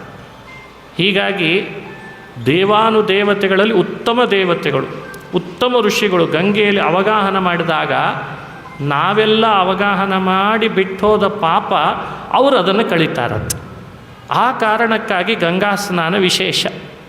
ಗಂಗೆಗಿಷ್ಟು ಮಾಹಿತಿ ತಲುಪಿದ ಮೇಲೆ ಭಗೀರಥ ನಿನ್ನ ಪ್ರಯತ್ನವನ್ನು ಶ್ಲಾಘಿಸ್ತೇನೆ, ಇನ್ನು ನನಗೇನು ಭಯ ಇಲ್ಲ, ನಾನು ಭೂಮಿಗೆ ಇಳಿತೇನೆ ಅಂತ ಗಂಗೆ ಇಳಿದ್ಲು. ದಾರಿ ತೋರಿಸ್ತಾ ಬಂದ ಆ ಕಪಿಲನ ಆಶ್ರಮದವರೆಗೂ ಭಗೀರಥ ಅದೇ ದಾರಿಯಲ್ಲೇ ಬಂದು ಕಪಿಲನ ಆಶ್ರಮದೊಳಗಿದ್ದ ಅಸ್ಥಿಗಳ ಮೇಲೆ ಹರಿದದ್ದಕ್ಕೆ 60,000 ಜನ ಸಗರನ ಮಕ್ಕಳು ಸ್ವರ್ಗಸ್ಥರಾದರು ಅಂತ ಕಥೆಯನ್ನು ಭಾಗವತ ಹೇಳ್ತಾರೆ. ಇದು ಗಂಗೆಯ ಉತ್ಪತ್ತಿಯ ಕಥೆ, ಭಗೀರಥನ ಮಹಾಪ್ರಯತ್ನದ ಕಥೆ. ಮಧ್ವಾಚಾರ್ಯರು ಹೇಳ್ತಾರೆ, ಸಮಾಜದೊಳಗೆ ಪ್ರತಿಯೊಬ್ಬರೊಳಗೂ ಎಂಥ ಉತ್ಸಾಹ ಇರಬೇಕು ಅಂದರೆ ಯಾವುದೇ ಕೆಲಸ ಮಾಡಬೇಕಾದರೂ ಮಹಾಪ್ರಯತ್ನ ಇರಬೇಕು, ಅಂದರೆ ಅವರಿಗೆ ಉನ್ನತಿ ಸಿಗ್ತದೆ. ಸಣ್ಣ ಪ್ರಯತ್ನದಿಂದ ಉನ್ನತಿ ಸಿಗಲ್ಲ. ಮಹಾಪ್ರಯತ್ನವರ್ಜಿತಾ ಸ್ಥಿರೋನುಭಾವ ಏವಮೇ ಅಂತಿದ್ರಂತೆ ಭೀಮಸೇನ್ ದೇವರು. ಸಮಾಜದಲ್ಲಿ ಮಹಾಪ್ರಯತ್ನ ಇಲ್ದಿದ್ದಕ್ಕೆ ಅರ್ಹತೆ ನಮ್ಮೊಳಗೆ ಬೇಕಾದಷ್ಟಿದ್ದರೂ ಪಡಿಬೇಕಾದದ್ದನ್ನು ಇವತ್ತು ಪಡೀಲಿಕ್ಕೆ ಆಗ್ತಾಯಿಲ್ಲ. ನಿನ್ನೊಳಗೆ ನೀನು ಸ್ವಲ್ಪ ಆಲೋಚನೆ ಮಾಡು, ಎಂಥ ಶಕ್ತಿ ಇದೆ, ಎಷ್ಟು ದೊಡ್ಡ ಅರ್ಹತೆ ಇದೆ ನಿನ್ನೊಳಗೆ. ಸುಮ್ಮನೆ ಮೊಬೈಲ್ ನೋಡ್ಕೊಂಡು ಹಾಳು ಮಾಡ್ತಾ ಇದ್ದೇವಷ್ಟೇ ಸಮಯವನ್ನು. ಮೊಬೈಲ್ ಅಂತಷ್ಟೇ ಅಲ್ಲ, ಸುಮ್ಮನೆ ಉದಾಹರಣೆ ಕೊಟ್ಟೆ, ಬಹಳ ದೊಡ್ಡ ಶಕ್ತಿ ನಮ್ಮೊಳಗೆ ಕೊಟ್ಟಿರ್ತಾನೆ. ಅದಕ್ಕೆ ಸ್ಫೂರ್ತಿ ಭಗೀರಥ ಅಂತ ಅರ್ಥ. ಮಹಾಪ್ರಯತ್ನ ಮಾಡಿದ. ಶಿವನನ್ನು ತಪಸ್ಸು ಮಾಡಿ ಕೇಳಬೇಕು, ಗಂಗೆಯನ್ನು ಕೇಳ್ಕೊಳ್ಬೇಕು, ಜಹ್ನು ಋಷಿಗಳನ್ನು ಕೇಳಬೇಕು, ಬಂದ ಮೇಲೆ ಗಂಗೆಗೆ ವ್ಯವಸ್ಥೆ ಮಾಡಬೇಕು, ತನ್ನ ಹಿರಿಯರನ್ನು ಸ್ವರ್ಗಕ್ಕೆ ಕಳಿಸ್ಬೇಕು ಅನ್ನೋ ದೊಡ್ಡ ಗುರಿ ಆತ ಇಟ್ಕೊಂಡು ಹೊರಟಿದ್ದ. ನಾವು ಕೂಡ ಒಳ್ಳೆ ದೊಡ್ಡ ಗುರಿ ಇಟ್ಕೊಳ್ಬೇಕಂತ. ನಾನೊಬ್ಬ ಬದುಕಿದರೆ ಸಾಕು ಅನ್ನೋದು ಗುರಿ ಅಲ್ಲ, ಅದು ಸೆಲ್ಫಿಶ್ನೆಸ್ ಅಂತಾರೆ. ಬದುಕಿದರೆ ನನ್ನಿಂದ 100 ಜನ ಬದುಕಬೇಕು ಅಂತ ಇಟ್ಕೊಳ್ಬೇಕು. ಅಂದರೆ ಒಂದು 20 ಜನ ಆದರೂ ಚೆನ್ನಾಗಿ ಬದುಕ್ತಾರೆ. ಇಟ್ಕೊಳ್ಳಿಕ್ಕೆ ತಯಾರಿಲ್ಲ ಆ ಭಾವನೆಗಳನ್ನು. ನಾನು ಪಾಸಾಗಬೇಕು, ನನಗೆ ಒಳ್ಳೆ ಸಂಬಳ ಸಿಗಬೇಕು, ಕೆಲಸ ಮಾಡಬೇಕು, ಉಳಿದವ್ರು ಏನಾದರೂ ಸರಿ. ಈ ಭಾವನೆಯೇ ಅರ್ಧ ನಮ್ಮ ಬದುಕಿನಲ್ಲಿ ಎಲ್ಲ ಕಾರ್ಯಗಳು ಫೇಲ್ ಆಗಲಿಕ್ಕೆ ಕಾರಣ ಆಗಿದೆ. ಸಕ್ಸಸ್ಸಿನ ಗುಟ್ಟುಗಳು ಬಹಳ, ಅದರಲ್ಲಿ ಇದೊಂದು ಗುಟ್ಟು. ಯಾವುದು ಅಂದರೆ 100 ಜನ ಬಾಳಿ ಬದುಕಬೇಕು ಅನ್ನೋ ಗುಟ್ಟು. ಒಂದು ಗಂಗೆಯನ್ನು ಭೂಮಿಗೆ ಹರಿಸಿದ್ದು ತನ್ನ ಹಿರಿಯರ ಉದ್ಧಾರ ಅಂತಾದರೆ ಇವತ್ತು 3 ಲೋಕವೇ ತನ್ನ ಪಾಪ ಕಳ್ಕೊಳ್ಳಿಕ್ಕೆ ಕಾರಣ ಆಗ್ತಾ ಇದೆ ಅಂತ. ಹಾಗಾಗಿ ಭಗೀರಥ ನಿಜವಾಗಲೂ ನಮಗೆಲ್ಲ ಸ್ಫೂರ್ತಿ ಅಂತ ಅವನ ಅನುಸಂಧಾನ ಮಾಡಿಸ್ತಾರೆ.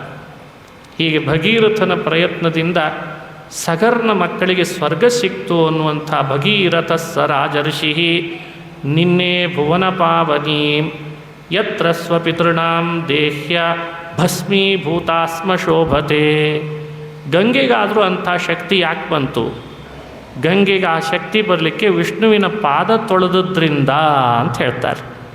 ವಿಷ್ಣು ಪಾದವನ್ನು ತೊಳೆದು ಭೂಮಿಗಿಳಿತಾಳೆ. ಭಗವಂತನಿಗಿರುವ ಶಕ್ತಿ ಗಂಗೆಗೆ ಆ ಪಾದ ಸ್ಪರ್ಶ ಮಾಡಿದ್ದಕ್ಕೆ ಆ ಶಕ್ತಿ ಬಂತಂತೆ. ಗಂಗೆಯ ಸ್ಮರಣೆ, ಗಂಗೆಯ ಅವಗಾಹನ, ಗಂಗಾ ಪಾನ ಏನು ಮಾಡಿದರೂ ಗಂಗೆಯಲ್ಲಿ ಪವಿತ್ರ ಆಗ್ತೇವೆ ಅಂತ ಹೇಳ್ತಾರೆ. ಅಂಥ ಗಂಗಾ ಮಹಾತ್ಮ್ಯವನ್ನು ಜ್ಯೇಷ್ಠ ಮಾಸದೊಳಗೆ ವಿಶೇಷವಾಗಿ ಶ್ರವಣ ಮಾಡಬೇಕು ಅಂತಿದೆ. ಕಾರಣ ಭಾಗೀರಥಿ ಜಯಂತಿ ಬರೋದು ಜ್ಯೇಷ್ಠ ಮಾಸದಲ್ಲೇ. ಅಧಿಕ ಜ್ಯೇಷ್ಠ ಅಂತ ಇದಾದದ್ರಿಂದ ಈಗಲೂ ಒಂದು ಭಾಗೀರಥಿ ಜಯಂತಿಗೆ ಅವಕಾಶ. ಮುಂದೆ ಬರಲಿಕ್ಕಿದೆ ನಿಜ ಜ್ಯೇಷ್ಠ, ಆಗಲೂ ದಶಮಿ ದಿವಸ ಭಾಗೀರಥಿ ಜಯಂತಿ. ಹಾಗಾಗಿ ಭಾಗೀರಥಿಯ ಸ್ಮರಣೆ ನಮ್ಮಿಂದ ನಡೀಲಿ ಅಂತನ್ನೋ ಕಾರಣಕ್ಕೆ ನೋಡಿ, ಅಧಿಕ ಜ್ಯೇಷ್ಠದೊಳಗೂ ಭಾಗೀರಥಿಯ ಸ್ಮರಣೆ ಮಾಡೋ ಅವಕಾಶ ಬಂತು ಅಂತ ಭಾವಿಸಿದರೆ ನಿಜವಾಗಲೂ ನಾವು ಇವತ್ತು ಗಂಗಾ ಸ್ನಾನ ಮಾಡಿದ್ದೇವೆ ಅಂತ ಅರ್ಥ. ಗಂಗಾ ಸ್ನಾನ ಫಲ ಅಧಿಕ ಮಾಸದಲ್ಲಿ ಬಂತು ಅಂತ ಅಭಿಪ್ರಾಯ. ರಥೇನ ವಾಯುವೇಗೇನ ಅಂತ ವಿವರಣೆ ಮಾಡ್ತಾ ಅಂಥ ಅದ್ಭುತ. ಅದಕ್ಕೆ ವಾದರಾಜರು ಗಂಗೆಯನ್ನು ಪ್ರಾರ್ಥನೆ ಮಾಡಿಕೊಳ್ಳುವಾಗ ಹೀಗೇ ಕೇಳ್ತಾರೆ: ಅಸ್ಥಿಸ್ಪರ್ಶನ ಮಾತ್ರತಃ ಕಿಮುತವ ಶ್ರೇಯಸ್ಪ್ರದತ್ವಂತಿತಿ. ತೀರ್ಥ ಪ್ರಬಂಧ ಅಂತ ಗಂಗಾ ಸ್ತೋತ್ರ ಮಾಡುವಾಗ ವಾದರಾಜರು ಕೇಳ್ತಾರೆ, ಹೇ ಗಂಗೆ, ನಿನ್ನ ಶಕ್ತಿಯನ್ನು ನಾನು ಬಲ್ಲೆ ಅಂದರು. ಏನು ಬಲ್ಲೆ? ಏನು ತಿಳ್ಕೊಂಡಿದ್ದೀರಿ? ಅಸ್ಥಿಗಳಿಗೆ ಸ್ಪರ್ಶ ಮಾಡಿ ಮಾಡಿ ನೀನು ಸಗರ್ನ ಮಕ್ಕಳನ್ನು ಸ್ವರ್ಗಕ್ಕೆ ಕಳಿಸಿದಿ ಅಂತಿದೆ. ನನ್ನನ್ನೇ ನಾನು ನಿನ್ನೊಳಗೆ ಮುಳುಗಿಸಿದ್ರು ಇನ್ನೂ ನನ್ನನ್ನು ಸ್ವರ್ಗಕ್ಕೆ ಕಳಿಸ್ತಾ ಇಲ್ಲಲ್ಲ ಅಂತ ಕೇಳಿದ್ರಂತ. ಬಹಳ ಶ್ರೇಷ್ಠವಾದ ಮಹಿಮೆ. ಎಲ್ಲೀದ ಹರಿತಾ ಇದ್ದಿ, ಎಷ್ಟು ಲೋಕಗಳನ್ನು ಪವಿತ್ರೀಕರಿಸ್ತಾ ಇದ್ದಿ, ನಿನ್ನ ಮಹಿಮೆ ಅಪಾರವಾಗಿದೆ ಅಂತ ಗಂಗಾ ಸ್ತೋತ್ರ ಮಾಡ್ತಾ ಬರ್ತಾರೆ. ಹಾಗಾಗಿ ಗಂಗೆಯನ್ನು ಅನುಸಂಧಾನಕ್ಕೆ ತರಬೇಕು. ಶ್ರುತೋ ಭಗೀರಥ ಜಜ್ಞೆ ತಸ್ಯ ನಾಭೋಪರೋಭವತ್. ಭಗೀರಥನ ಮಗ ನಾಭ ಅಂತ ಹುಟ್ಟಿದ, ಅವನ ಮಕ್ಕಳ ಸಂತತಿ ಮುಂದುವರಿತು. ಸಿಂಧುದ್ವೀಪಸ್ತಸ್ಮಾದಾಯುಸ್ತತೋಭವತ್. ಸಿಂಧುದ್ವೀಪ ಅಂತ ಮತ್ತೊಬ್ಬ ಮಗ ಅವನಿಗೆ, ನಾಭನಿಗೆ. ಆ ಸಿಂಧುದ್ವೀಪನ ಮಗನಾಗಿ ಋತುಪರ್ಣೋ ನಲಸಖೋ ಯೋಶ್ವ ವಿದ್ಯಾಂ ಅಯಾದ್ಬಲಾತ್. ಋತುಪರ್ಣ ಅಂತ ಒಬ್ಬ ರಾಜ ಹುಟ್ಟಿದ. ಋತುಪರ್ಣ ರಾಜನ ಚರಿತ್ರೆ ಇಲ್ಲಿ ಬಂದಿಲ್ಲ, ಮಹಾಭಾರತದಲ್ಲಿ ಬರ್ತದೆ. ನಳ ಮಹಾರಾಜನಿಗೆ ಬಹಳ ಸ್ನೇಹಿತನಾಗಿದ್ದ ಅಂತಾರೆ ಋತುಪರ್ಣನನ್ನು. ಋತುಪರ್ಣೋ ನಲಸಖೋ ಯೋಶ್ವ ವಿದ್ಯಾಯಾಂ. ಅಶ್ವವಿದ್ಯೆಯಲ್ಲಿ ಅತ್ಯಂತ ಪ್ರವೀಣನಾಗಿದ್ದ ಅಂತ ಅವನ ಚರಿತ್ರೆಯನ್ನು ಸಂಕ್ಷೇಪದಲ್ಲಿ ಒಂದೇ ಶ್ಲೋಕದಲ್ಲಿ ಅನುಸಂಧಾನ ಮಾಡುತ್ತಾರೆ. ಅವನ ಮಹಿಮೆಯನ್ನು ಅನುಸಂಧಾನಕ್ಕೆ ತರಬೇಕು. ಹೀಗೆ ಸೂರ್ಯವಂಶದ ರಾಜರಲ್ಲಿ ಸೌದಾಸ ಅಂತ, ಸುದಾಸ ಅಂತ ಒಬ್ಬ ರಾಜ. ಅವನ ವಂಶದಲ್ಲಿ ಬಂದವನು ಸೌದಾಸ. ಅವನ ವಂಶ ಮುಂದುವರೆದು ಬಂತು ಖಟ್ವಾಂಗ. ಖಟ್ವಾಂಗನ ಮಗನೇ ದೀರ್ಘಬಾಹು. ದೀರ್ಘಬಾಹುವಿನ ಮಗ ರಘುರಾಜ. ರಘುವಿನ ಮಗನೇ ಪೃಥು. ಪೃಥುವಿನ ಮಗನೇ ಅಜ. ಅಜನ ಮಗನೇ ಮಹಾರಾಜ ದಶರಥ ಅಂತ ಇಷ್ಟು ಹೇಳಿದ್ದಾರೆ. ಖಟ್ವಾಂಗಾತ್ ದೀರ್ಘಬಾಹುಶ್ಚ ತಸ್ಮಾತ್ ರಘುಸ್ತಸ್ಮಾತ್ ಪೃಥುಶ್ರವಾಹ. ಪೃಥುಶ್ರವ ಅಂತ ರಾಜ. ಆ ಪೃಥುಶ್ರವನ ಮಗ ಅಜ. ಅಜನ ಮಗ ದಶರಥ. ದಶರಥನ ಮಗನಾಗಿ ತತ್ರಾಪಿ ಭಗವಾನ್ ಏಷ ಸಾಕ್ಷಾತ್ ಬ್ರಹ್ಮಮಯೋ ಹರಿಃ. ದಶರಥ ರಾಜನಿಗೆ ಸಾಕ್ಷಾತ್ ಪರಬ್ರಹ್ಮನೇ ವಾಸುದೇವರೂಪಿ ನಾರಾಯಣ ಯಜ್ಞದಲ್ಲಿ ಯಜ್ಞಪುರುಷನಾಗಿ ಬಂದು ಪಾಯಸ ಕೊಡೋ ನಿಮಿತ್ತದಲ್ಲಿ ತಾನೇ ಅವತಾರ ಮಾಡಿ ಬಂದ. ಅವನೇ ಶ್ರೀರಾಮಚಂದ್ರ ಅಂತ ಸೂರ್ಯವಂಶದ ಕಥೆಯನ್ನು ಹೀಗೆ ಹೇಳ್ತಾ ಬಂದಿದ್ದಾರೆ. ರಾಮನ ಚರಿತ್ರೆ ವಿಸ್ತಾರ ಮಾಡ್ರಿ ಎಂದಾಗ ದಶರಥನ 4 ಮಕ್ಕಳ ಹೆಸರು ಹೇಳ್ತಾರೆ. ರಾಮ ಲಕ್ಷ್ಮಣ ಭರತ ಶತ್ರುಘ್ನ ಇತಿ ಸಂಜ್ಞೆಯ. ರಾಮ ಅಂತ ಒಬ್ಬ, ಲಕ್ಷ್ಮಣ ಅಂತ ಮತ್ತೊಬ್ಬ, ಭರತ ಅಂತ ಮತ್ತೊಬ್ಬ, ಶತ್ರುಘ್ನ ಅಂತ ಮತ್ತೊಬ್ಬ. ಈ ಕ್ರಮಕ್ಕೆ ಅನುಗುಣವಾಗಿ 4 ಮಕ್ಕಳನ್ನು ದಶರಥ ಪಡೆದಿದ್ದ. ರಾಮಾಯಣ ಈ ಕಥೆ ವಿಸ್ತಾರ ಮಾಡುತ್ತದೆ. ಭಾಗವತದಲ್ಲಿ ಕೆಲವೊಂದನ್ನು ಮಾತ್ರ ನಮಗೆ ಅನುಸಂಧಾನಕ್ಕೆ ತರಿಸ್ತದೆ. ಎಲ್ಲ ಸಂಕ್ಷಿಪ್ತ ಭಾಗವತದಲ್ಲಿ ರಾಮಾಯಣ. ಅದರಲ್ಲಿ ಯಾವ ಚರಿತ್ರೆಯನ್ನು ನೋಡಬೇಕು? ಎಲ್ಲವೂ ಅದ್ಭುತನೇ ರಾಮನ ಚರಿತ್ರೆ. ಭಾಗವತದ 5ನೇ ಸ್ಕಂದ ಕೇಳುವಾಗ ಒಂದು ಮಾತು ಬಂತು. ಮರ್ತ್ಯಾವತಾರಸ್ತ್ವಿಹ ಮರ್ತ್ಯ ಶಿಕ್ಷಣಂ ರಕ್ಷೋ ವಧಾಯೈವ ನ ಕೇವಲಂ ವಿಭೋ. ಕಿಷ್ಕಿಂಧ, ಇವತ್ತಿಗೂ ಕಿಷ್ಕಿಂಧ ಅಲ್ಲ, ಕೆಂಪುರುಷ ಖಂಡದಲ್ಲಿ ಆಂಜನೇಯ ರಾಮರೂಪವನ್ನು ಉಪಾಸನೆ ಮಾಡ್ತಾ ಇದ್ದಾರೆ, ಸ್ತೋತ್ರ ಮಾಡ್ತಿದ್ದಾರೆ ಇವತ್ತಿಗೂ. ಅಲ್ಲಿ ರಾಮನನ್ನು ಕೇಳ್ಕೊಳ್ಳುವಾಗ ಈ ಮಾತು ಹೇಳ್ತಾರೆ. ಹೇ ರಾಮ, ನೀನು ಮನುಷ್ಯರ ಮಧ್ಯದಲ್ಲಿ ಅವತಾರ ಮಾಡಿದೆಯಲ್ಲ, ಕೇವಲ ರಾಕ್ಷಸರ ವಧೆ ನಿನ್ನ ಉದ್ದೇಶ ಆಗಿರಲಿಲ್ಲ ಅಂತಾರೆ ಹನುಮಂತ ದೇವರು. ಅದು ನಿಜವೇ. ಮರ್ತ್ಯಾವತಾರಸ್ತು ಇಹ ಮರ್ತ್ಯ ಶಿಕ್ಷಣಂ. ರಾಮಾವತಾರ ಆದದ್ದು ಬರೀ ರಾಕ್ಷಸರ ವಧೆಗೆ ಅಂತ ಎಕ್ಸ್ಪ್ಲೇನ್ ಮಾಡಬಾರ್ದು. ಗುರಿ ಅದೇ ಇರಲಿಲ್ಲ.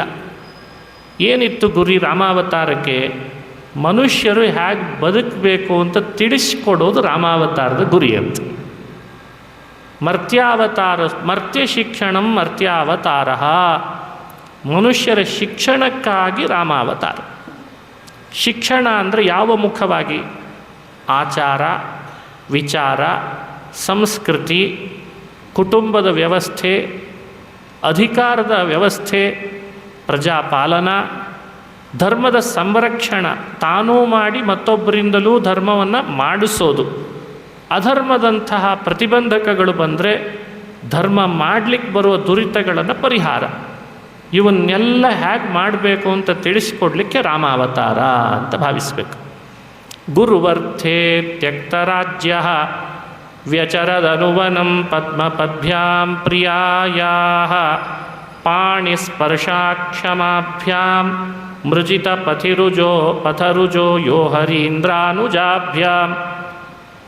ಇದು ರಾಮಾವತಾರದ ಚರಿತ್ರೆಯ ವಿವರಣೆ. ರಾಮ ಮಾಡಿದ್ದೇನು? ಮೊದಲು ಎಲ್ರಿಗೂ ಗೊತ್ತಾಗುವಂತೆ ರಾಮ ಮಾಡಿದ್ದೇನು? ಗುರುವರ್ಥೇ ತ್ಯಕ್ತರಾಜ್ಯ. ಇದೊಂದು ಶಬ್ದಕ್ಕೆ ವ್ಯಾಖ್ಯಾನ ಇಡೀ ರಾಮಾಯಣವನ್ನೇ ಮಾಡಿದ್ದಾರೆ ಒಬ್ಬ ಮಹಾನುಭಾವರು. ಬರೀ ಗುರುವರ್ಥೇ ತ್ಯಕ್ತರಾಜ್ಯ ಅನ್ನೋ ಪದ ಇಟ್ಟುಕೊಂಡು. ಇರಲಿ, ನಾವು ಅಷ್ಟೊಂದು ಒಳಗಿಳಿದು ಮಾಡ್ಕೊಳ್ಳೋದು ಬೇಡ. ವ್ಯಾಖ್ಯಾನ ಮೇಲ್ನೋಟಕ್ಕೆ ಗೊತ್ತಾಗ್ತದೆ. ರಾಮ ಅಂದರೆ ತ್ಯಾಗದ ರೂಪ ಅಂತ ಹೇಳ್ತಾರೆ. ತ್ಯಾಗ ಹೇಗಿರಬೇಕು, ಎಂಥದ್ದು ತ್ಯಾಗ ಅಂತ ಪರಿಚಯಿಸಲಿಕ್ಕೆ ರಾಮನನ್ನು ನೋಡಬೇಕಂತ. ಬಲ ಇದೆ, ಅರ್ಹತೆ ಇದೆ, ಬುದ್ಧಿ ಚಾಣಾಕ್ಷತೆ ಇದೆ. ವಿರೋಧ ಮಾಡಿದರೂ ಕೂಡ ವಿರೋಧಿಗಳಾದವರನ್ನು ಹೇಗೆ ಬಗ್ಗ ಬಡಿಬೇಕು ಅಂತ ಗೊತ್ತಿದೆ, ಎಲ್ಲ ಗೊತ್ತಿದೆ. ಆದರೆ ಆ ಸಮಯಕ್ಕೆ ಮಾತ್ರ ಭಗವಂತ ಯಾವುದನ್ನು ಉಪಯೋಗಿಸದೇನೆ ಸಂಯಮದಿಂದ, ಬಹಳ ಸಂಯಮದಿಂದ ವರ್ತನೆ ಮಾಡಿದ. ಕೈಕೇಯಿಯನ್ನು ವಿರೋಧಿಸೋದು ರಾಮನಿಗೆ ದೊಡ್ಡ ಕಷ್ಟದ ಕೆಲಸನ? ಮಂಥರೆಯನ್ನು ರಾಜ್ಯದಿಂದ ಹೊರಗೆ ಹಾಕಿಸೋದು ರಾಮನಿಗೆ ಕಷ್ಟದ ಕೆಲಸ ಆಗಿತ್ತ? ಪ್ರಜೆಗಳೆಲ್ಲ ರಾಮನ ಸಹಾಯಕ್ಕೆ ರಾಮನ ಪರವಾಗೇ ಇದ್ದರು. ಬಹುಸಂಖ್ಯೆಯಲ್ಲಿ ಪ್ರಜೆಗಳು ರಾಮನ ಪರವಾಗಿದ್ದಾಗ, ಸ್ವತಃ ರಾಜನಾದ ದಶರಥನೂ ರಾಮನ ಪರವಾಗಿದ್ದಾಗ, ಇಡೀ ಅಯೋಧ್ಯೆ ಒಳಗೆ 2 ಮಾತ್ರ ವಿರೋಧ ಪಕ್ಷದವರಾಗಿದ್ದರಂತೆ ರಾಮನಿಗೆ. ವಿರೋಧ ಪಕ್ಷ ಅಂತ ಅನ್ಬೇಕಾದನ್ನು ಬೇಡವ ಹೇಳ್ರಿ ನೋಡೋಣ. ಒಂದು ಕೈಕೇಯಿ, ಇನ್ನೊಂದು ಮಂಥರೆ. ಮಂಥರೆ ಇನ್ನೂ ಲೆಕ್ಕಕ್ಕೆ ಬರಲ್ಲ, ಕೈಕೇಯಿಯ ಮೂಲಕ ಬರಬೇಕಷ್ಟೇ ಅವಳು. ಆದರೆ ರಾಮ ಮಾತ್ರ ಈ ಇಬ್ಬರಿಗೆ ಹೆಚ್ಚು ಒತ್ತು ಕೊಟ್ಟನಲ್ಲ. ಯಾಕೆ? ಇಬ್ಬರನ್ನ ಬಂದಿಖಾನೆಯಲ್ಲಿ ಹಾಕಿಬಿಡಿ, ನಾನು ಈಗಾಗಲೇ ದೀಕ್ಷಿತನಾಗಿದ್ದೇನೆ, ನಾಳೆನೇ ವಸಿಷ್ಠರು ಬರ್ತಾರೆ, ನನಗೆ ಪಟ್ಟಾಭಿಷೇಕ ಆಗೋಗ್ತದೆ, ಈ ವಿರೋಧ ಪಕ್ಷದ ಇಬ್ಬರು ಕೈಕೇಯಿ ಮಂತ್ರಿ ಜೈಲಿನಲ್ಲಿ ಇರಲಿ, ನಾ ರಾಜ ಆದಮೇಲೆ ಬಿಡುಗಡೆ ಮಾಡಿರಿ ಅಂತಂದಿದ್ರೆ ಎಷ್ಟೊತ್ತಿತ್ತು ಹಾಗೆ ಮಾಡೋದು. ಹಾಗಾದರೆ ರಾಮ ಯಾಕೆ ಮಾಡಲಿಲ್ಲ?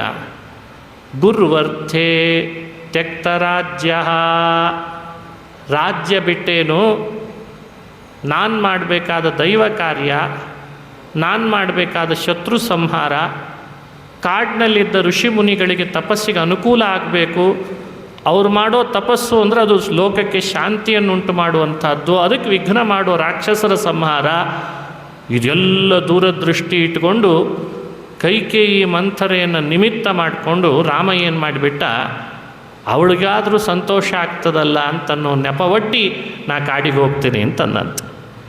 ಅದಕ್ಕೆ ಮಂತ್ರಾಲಯ ಪ್ರಭುಗಳು ಕೈಕೇಯಿ ಪ್ರೀತಿ ಹೇತೋ ಇಷ್ಟೇ ಮಾತಾಡಿದ್ದಾರೆ.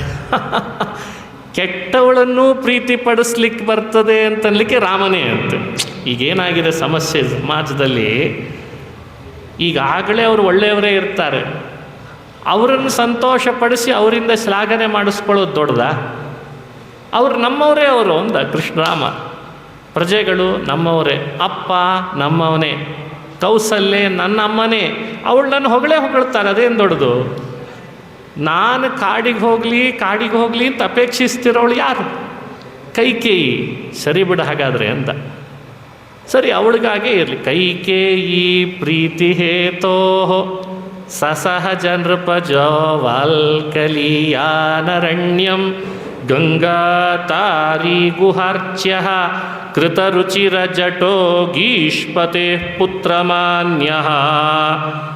ಒಂದೊಂದು ಶಬ್ದ ಮಂತ್ರಾಲಯ ಪ್ರಭುಗಳು ಆಡಿರೋದು ರಾಮನ ಚರಿತ್ರೆಯಲ್ಲಿ ಎಷ್ಟು ಅರ್ಥ ತುಂಬಿದೆ ಅನ್ನಲಿಕ್ಕೆ ಈ ಮಾತನ್ನು ಅನುಸಂಧಾನ ಮಾಡಬೇಕು. ಶತ್ರು ಅಂತನ್ನುವ ರೀತಿಯಲ್ಲಿ ನಡ್ಕೊಂಡ ಕೈಕೇಯಿಯನ್ನು ಪ್ರೀತಿ ಬರಲಿ, ಅವಳಿಗೆ ಸಂತೋಷ ಆಗಲಿ ಅಂತ ಅಪೇಕ್ಷಿಸ್ತಾನೆ ಅಂದರೆ ಮನುಷ್ಯರು ಹೇಗಿರಬೇಕು ಅನ್ನಲಿಕ್ಕೆ ಮೊದಲು ಇದು ಲಕ್ಷಣ ಅಂತನ್ನಂತ. ನಿಮ್ಮನ್ನು ದ್ವೇಷಿಸೋರು, ನಿಮಗೆ ಪದವಿ ಬೇಡ ಅಂತ ಮಧ್ಯದಲ್ಲಿ ಅಡ್ಡಗಾಲು ಹಾಕೋರು, ನಿಮ್ಮ ಬಗ್ಗೆ ತಾತ್ಸಾರ ಮಾಡೋರು, ಅಸೂಯೆ ಪಡೋರು, ಅವರೊಟ್ಟಿಗೇನೂ ನೀವಿರ್ರಿ, ಅವರಿಗೂ ಸಂತೋಷ ಆಗೋ ಹಾಗೆ ನಡ್ಕೊಳ್ರಿ, ಇದೇ ರಾಮ ಅಂತಂದ್ಬಿಟ್ನಂತ. ಇದು ಭಾಳ ಕಠಿಣ. ಯಾಕಂದ್ರೆ ಯಾವಾಗಲೂ ಹೊಗಳೋರನ್ನ ಸುತ್ತಲೂ ಸಾಕ್ಕೊಂಡು ಅವರೇನು ನಮ್ಮ ಕಿವಿಯೊಳಗೆ ತುರುಕ್ತಿರ್ತಾರೆ ಅದೇ ಜಗತ್ತು ಅಂತ ಭಾವಿಸಿ ತಮ್ಮ ಅಧಿಕಾರವನ್ನು ಅನುಭವಿಸೋರೇ ಜಾಸ್ತಿ. ಆದರೆ ಅಧಿಕಾರ ಬೇಡ, ಪ್ರಜಾಪಾಲನೆ ಮಾಡುತ್ತಾ ಇಲ್ಲೇ ಭೋಗದ ಲಾಲಸೆಯಲ್ಲಿ ನಾನಿರೋದು ಬೇಡ, ನಮ್ಮಮ್ಮ ಕೈಕೇಯಿ ಏನು ಹೇಳ್ತಾಳೋ ಅವಳಿಗೆ ಈಗ ಅದು ಅಪೇಕ್ಷೆ ಇದೆ, ಅದನ್ನೇ ಮಾಡಿಬಿಡ್ತೀನಿ ಅಂತಂದು. ಕೈಕೇಯಿ ಪ್ರೀತಿ ಹೇತು. ಇದು ತ್ಯಾಗ ಅಂದರೆ ಹಾಗೆ. ಏನು ಬಲ ಇಲ್ಲದೆ ಮಾಡಿದ್ದಲ್ಲ ಈ ಕೆಲಸ, ಬುದ್ಧಿ ಇಲ್ಲದೆ ಮಾಡಿದ್ದಲ್ಲ, ಎಲ್ಲ ದುರಾಲೋಚನೆ ಮಾಡಿದ್ದಾನೆ ರಾಮ ಅಂತ ಒಂದಂಶ.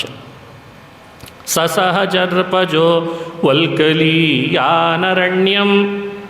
ತಮ್ಮನು ನಾನು ಬರ್ತೇನೆ ಅಂದ. ಬಾ ಅಂದ. ಸೀತೆ ನಾನು ಬರಲಿ, ಇಬ್ಬರನ್ನೂ ಕರ್ಕೊಂಡೇ ಹೊರಟು ಎಲ್ಲಿಗೆ ಬಂದ? ಗಂಗೆಯನ್ನು ದಾಟಬೇಕು. ಸರಿಯೂ ನದಿ ದಾಟಿ ಆಯಿತು, ಗಂಗೆ ದಾಟಬೇಕು. ಕಾಡಿನಲ್ಲಿ ವನವಾಸಕ್ಕೆ ಹೋಗ್ತಿದ್ದಾನೆ, ಗಂಗಾ ದಾಟಬೇಕಿದೆ, ದಾಟಿಸ್ಲಿಕ್ಕೆ ಅಂತ ಒಬ್ಬ ಭೃತ್ಯ ಬಂದ. ಆತನ ಹೆಸರು ಗುಹ. ಆ ಹೆಸರಿನಿಂದಲೇ ಅರ್ಥ ಆಗ್ತದೆ ಗುಹ. ಹೃದಯ ಗುಹಾದಲ್ಲಿ ದೇವರನ್ನು ಕಾಣ್ತಾ ಇದ್ದದ್ದಕ್ಕೆ ಅವನಿಗೆ ಗುಹ ಅನ್ನೋ ನಾಮ ಅನ್ವರ್ಥಕ.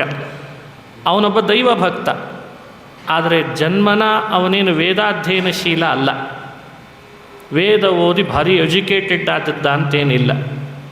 ಅಲ್ಲಲ್ಲಿ ದೋಣಿ ಓಡಿಸೋರಿಗೆ ಅವನೊಬ್ಬ ಮುಖಂಡನಾಗಿದ್ದ ಅಷ್ಟೆ. ಅವನಿಗೂ ಗೊತ್ತಿತ್ತಂತೆ ರಾಮ ಯಾರು ಅಂತ, ಹೇಗೆ ಹುಟ್ಟಿದಾನೆ, ದಶರಥನ ಮಗ ರಾಮ ಯಾರು ಅಂತ ಅವನಿಗೆ ಪರಿಚಯ ಇತ್ತಂತ ಆ ಕಾಲದಲ್ಲಿ. ಅವನು ಬಂದು ರಾಮ ಲಕ್ಷ್ಮಣರನ್ನು ನೋಡಿ ನಮಸ್ಕಾರ ಮಾಡಿ, ವನವಾಸಕ್ಕೆ ಹೊರಟಿದ್ದೀರಲ್ಲ, ನಾನು ನಿಮ್ಮನ್ನು ದೋಣಿಯಲ್ಲಿ ಗಂಗೆ ದಾಟಿಸ್ತೇನೆ ಬನ್ನಿರಿ ಅಂತ ಕರೆದಂತೆ. ರಾಮ ಗುಹೆ ಕರಿತಿದ್ದಾನಲ್ಲ ಅಂತ ಅವನಿಂದ ಅರ್ಚಿತನಾಗಿ ಪೂಜಿತನಾಗಿ ಅವನ ದೋಣಿಯಲ್ಲಿ ಹತ್ತಿ ಗಂಗೆಯನ್ನು ದಾಟಿಸ್ಕೊಂಡ ಅಂತ ಕಥೆ. ರಾಮನ ಮುಖ ನೋಡ್ತಾ ದೋಣಿಯಲ್ಲಿ ದಾಟಿಸಿದ ಗುಹ. ದಾಟಿಸಿದ ಮೇಲೆ ಕೇಳಿದ್ನಂತೆ, ರಾಮ ಗುಹಾ, ಇಷ್ಟು ಪ್ರವಾಹ ಭಾರಿ ಭೋರ್ಗರಿತ ಗಂಗೆದು, ನಮ್ಮ ಮೂವರನ್ನು ದಾಟಿಸಿದ್ದಕ್ಕೆ ನಿನಗೇನಾದರೂ ಕೊಡಬೇಕಲ್ಲ, ಮೌಲ್ಯ ಏನು ಕೊಡೋಣ? ಗುಹ ಏನು ಹೇಳ್ತಾನೆ? ಗಂಗಾ ತಾರಿ ಗುಹಾರ್ಚ್ಯ. ಗುಹ ಹೇಳಿದ್ನಂತೆ, ದಾಟಿಸೋದೇ ಇಬ್ಬರದು ಕಸಬಾದ ಮೇಲೆ ನನ್ನ ಕುಲ ಕಸಬು ದಾಟಿಸೋದು, ನಿಂದು ಅದೇ ಇದೆ, ವೃತ್ತಿ ಸಮಾನ ಇರೋರಲ್ಲಿ ವ್ಯವಹಾರ ಮಾಡ್ಕೊಳ್ಬಾರ್ದು ಅಂತಂದಂತೆ ಗುಹ. ಇದು ನೋಡಿ ರಾಮಾಯಣ ಅಂತಾರೆ.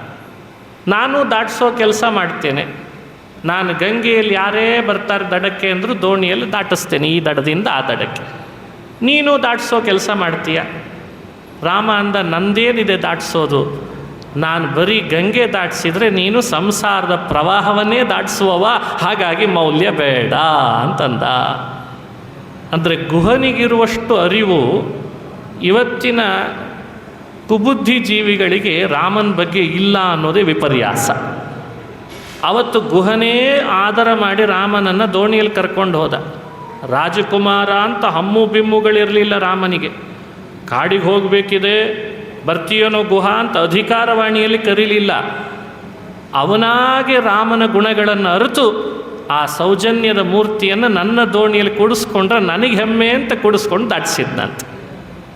ನೋಡಿ, ಶ್ರೀ ಸಾಮಾನ್ಯರಿಗೆ ರಾಮಾಯಣ ಒಬ್ಬ ವ್ಯಕ್ತಿ ಸಮಾಜದ ಬಹಳ ದೊಡ್ಡ ಎತ್ತರದ ಸ್ಥಾನದಲ್ಲಿದ್ದರೂ ಎಷ್ಟು ಇವತ್ತಿನ ಇಂಗ್ಲೀಷ್ ಭಾಷೆಯಲ್ಲಿ ಹೇಳ್ತಾರಲ್ಲ, ಡೌನ್ ಟು ಅರ್ತ್, ಅಂದರೆ ಅತ್ಯಂತ ಸಣ್ಣ ವ್ಯಕ್ತಿಯ ಜೊತೆಗೂ ಹೇಗೆ ವ್ಯವಹಾರ ಮಾಡಬೇಕು ಅನ್ನೋದನ್ನು ರಾಮನಿಂದ ಕಲಿಬೇಕಂತ.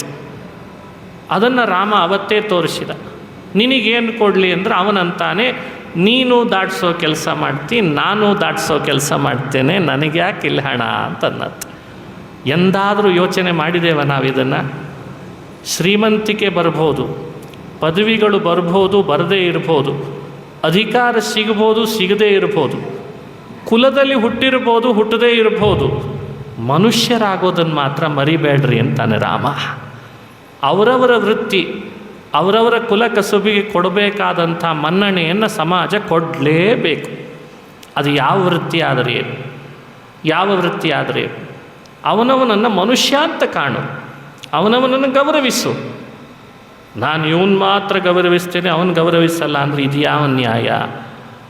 ರಾಮ ತೋರಿಸಿದ. ನನಗಿವಾಗ ಕಾಡಿಗೆ ಹೋಗಬೇಕಾಗಿದೆ ಅಂತ ಊರ್ನೋರನ್ನೆಲ್ಲ ಹೋಗಿ ಹೊಣೆ ಮಾಡಬೇಕಾ? ಕೆಲವರಿಗೆ ಯಾವುದೋ ಒಂದು ಸಮಯದಲ್ಲಿ ಸ್ವಲ್ಪ ಸಮಸ್ಯೆ ಬಂದರೆ ಅಧಿಕಾರ ಇಳಿಬೇಕಾಗ್ತದೆ. ಅಧಿಕಾರದಿಂದ ಇಳಿದ ಕೂಡಲೇ ಎಲ್ಲರ ಮೇಲೆ ರೇಗಲಿಕ್ಕೆ ಶುರು ಮಾಡ್ತಾರೆ. ಎಲ್ಲರ ಮೇಲೆ ರೇಗೋದು, ಅವ್ರು ಸರಿ ಇಲ್ಲ, ಇವ್ರು ಸರಿ ಇಲ್ಲ, ಇವರಿಂದ ಹಾಳಾಯಿತು, ಅವರಿಂದ ಹಾಳಾಯಿತು. ರಾಮನಿಗೆ ಅದು ಯಾವುದೂ ಇರಲಿಲ್ಲಂತೆ.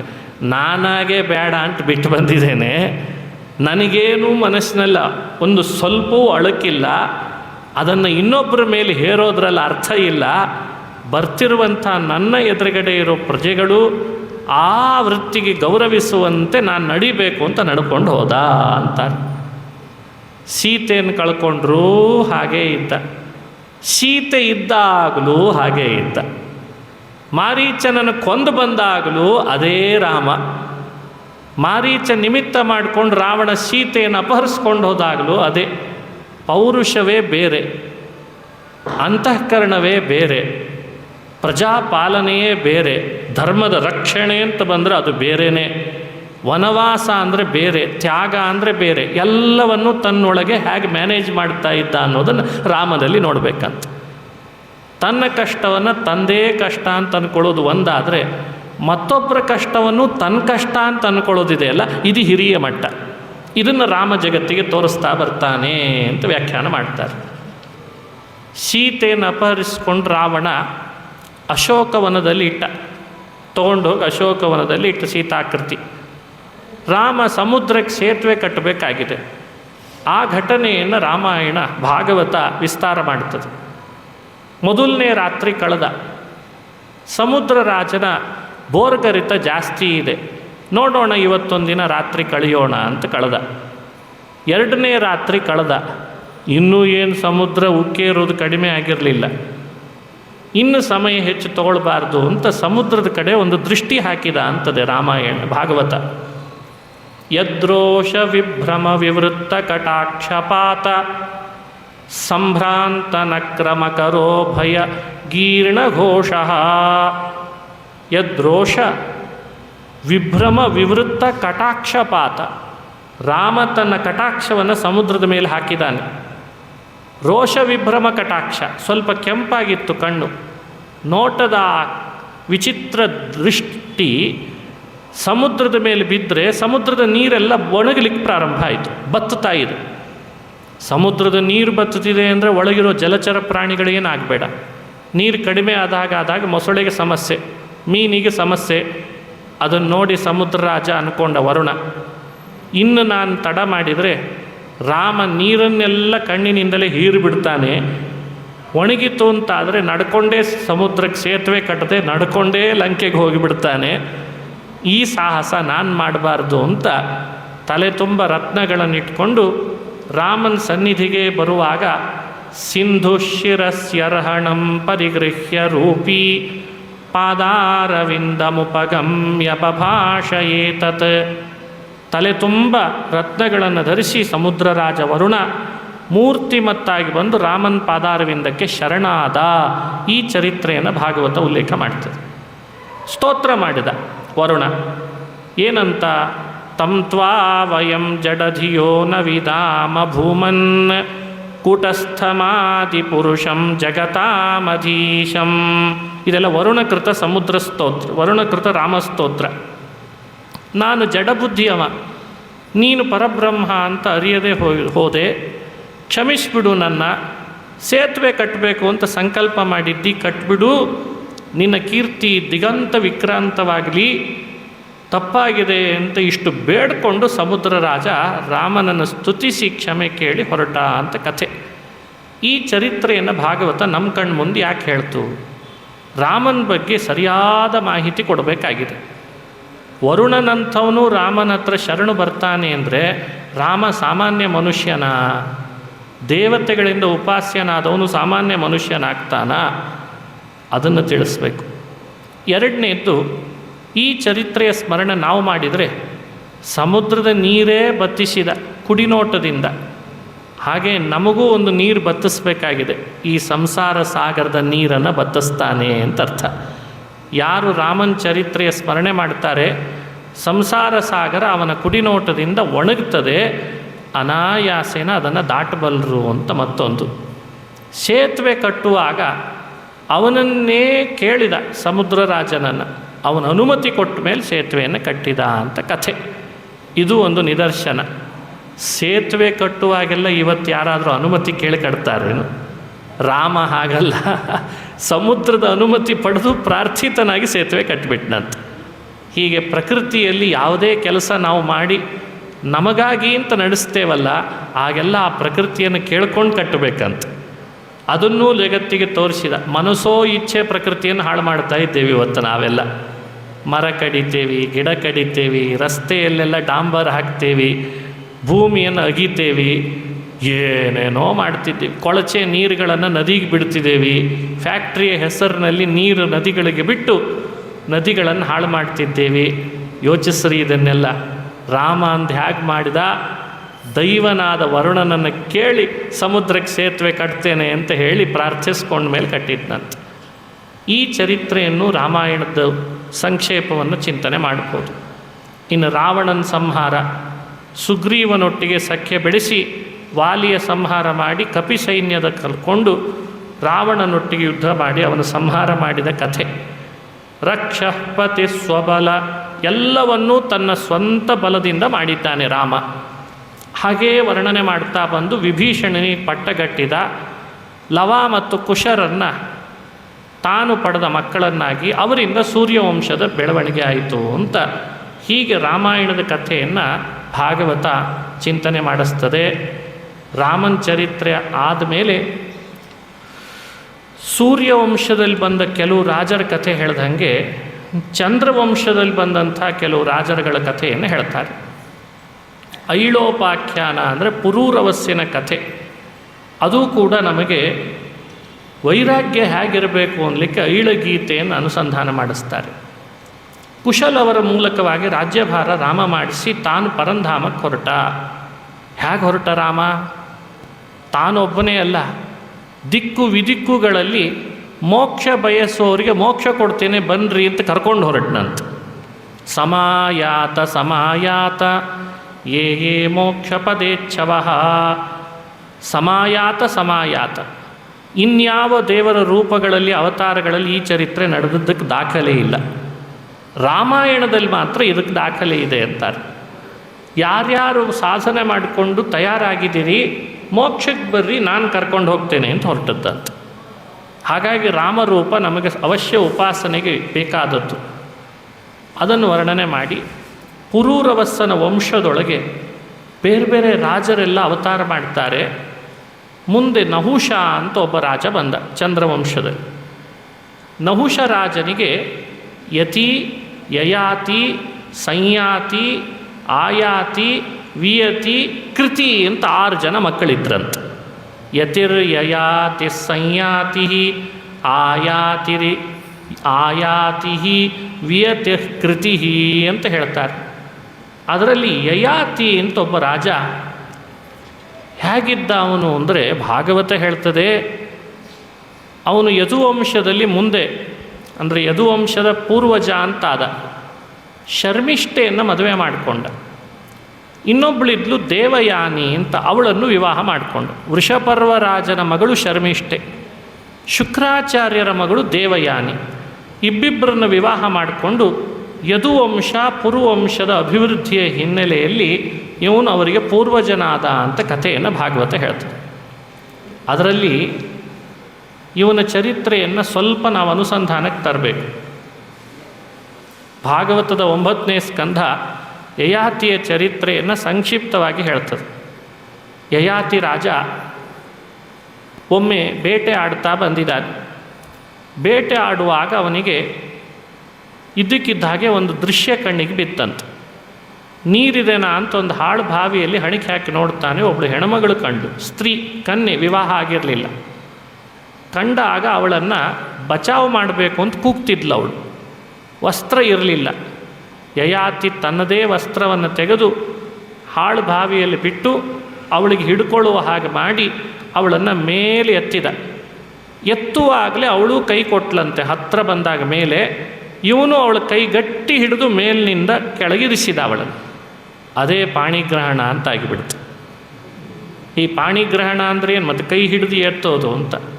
ಯಯಾತಿ ಅವಳ ಪಾಣಿಯನ್ನು ಹಿಡಿದು ಎತ್ತಿ ಕೆಳಗಿಳಿಸಿದ ಕೂಡಲೇ ಪಾಣಿಗ್ರಹಣ. ಅವಳು ಯಾರು ಅಂತ ಕೇಳ್ದ. ನಾನು ದೇವಯಾನಿ ಅಂತಂದ್ಲಂತ. ನೀ ನನ್ನ ಪಾಣಿಗ್ರಹಣ ಮಾಡಿದಿ, ವಿವಾಹ ಮಾಡಿಕೊಳ್ಬೇಕು. ತಕ್ಷಣಕ್ಕೆ ಒಪ್ಪಲಿಲ್ಲ. ಶುಕ್ರಾಚಾರ್ಯರನ್ನು ಬರ ಹೇಳಿದರು. ಶುಕ್ರಾಚಾರ್ಯರು ಯಯಾತಿ ರಾಜನಿಗೆ ತಮ್ಮ ಮಗಳು ದೇವಯಾನಿಯನ್ನು ಕನ್ಯಾದಾನ ಮಾಡಲಿಕ್ಕೆ ಒಪ್ಪಿಕೊಂಡ್ರು. ದೇವಯಾನಿಯನ್ನು ನೋಡಿ ಅವನಿಗೂ ಮನಸ್ಸು ಬಂದಿತ್ತು. ಒಂದು ಕರಾರು ಹಾಕಿ ಕೊಟ್ರಂತೆ ಶುಕ್ರಾಚಾರ್ಯ.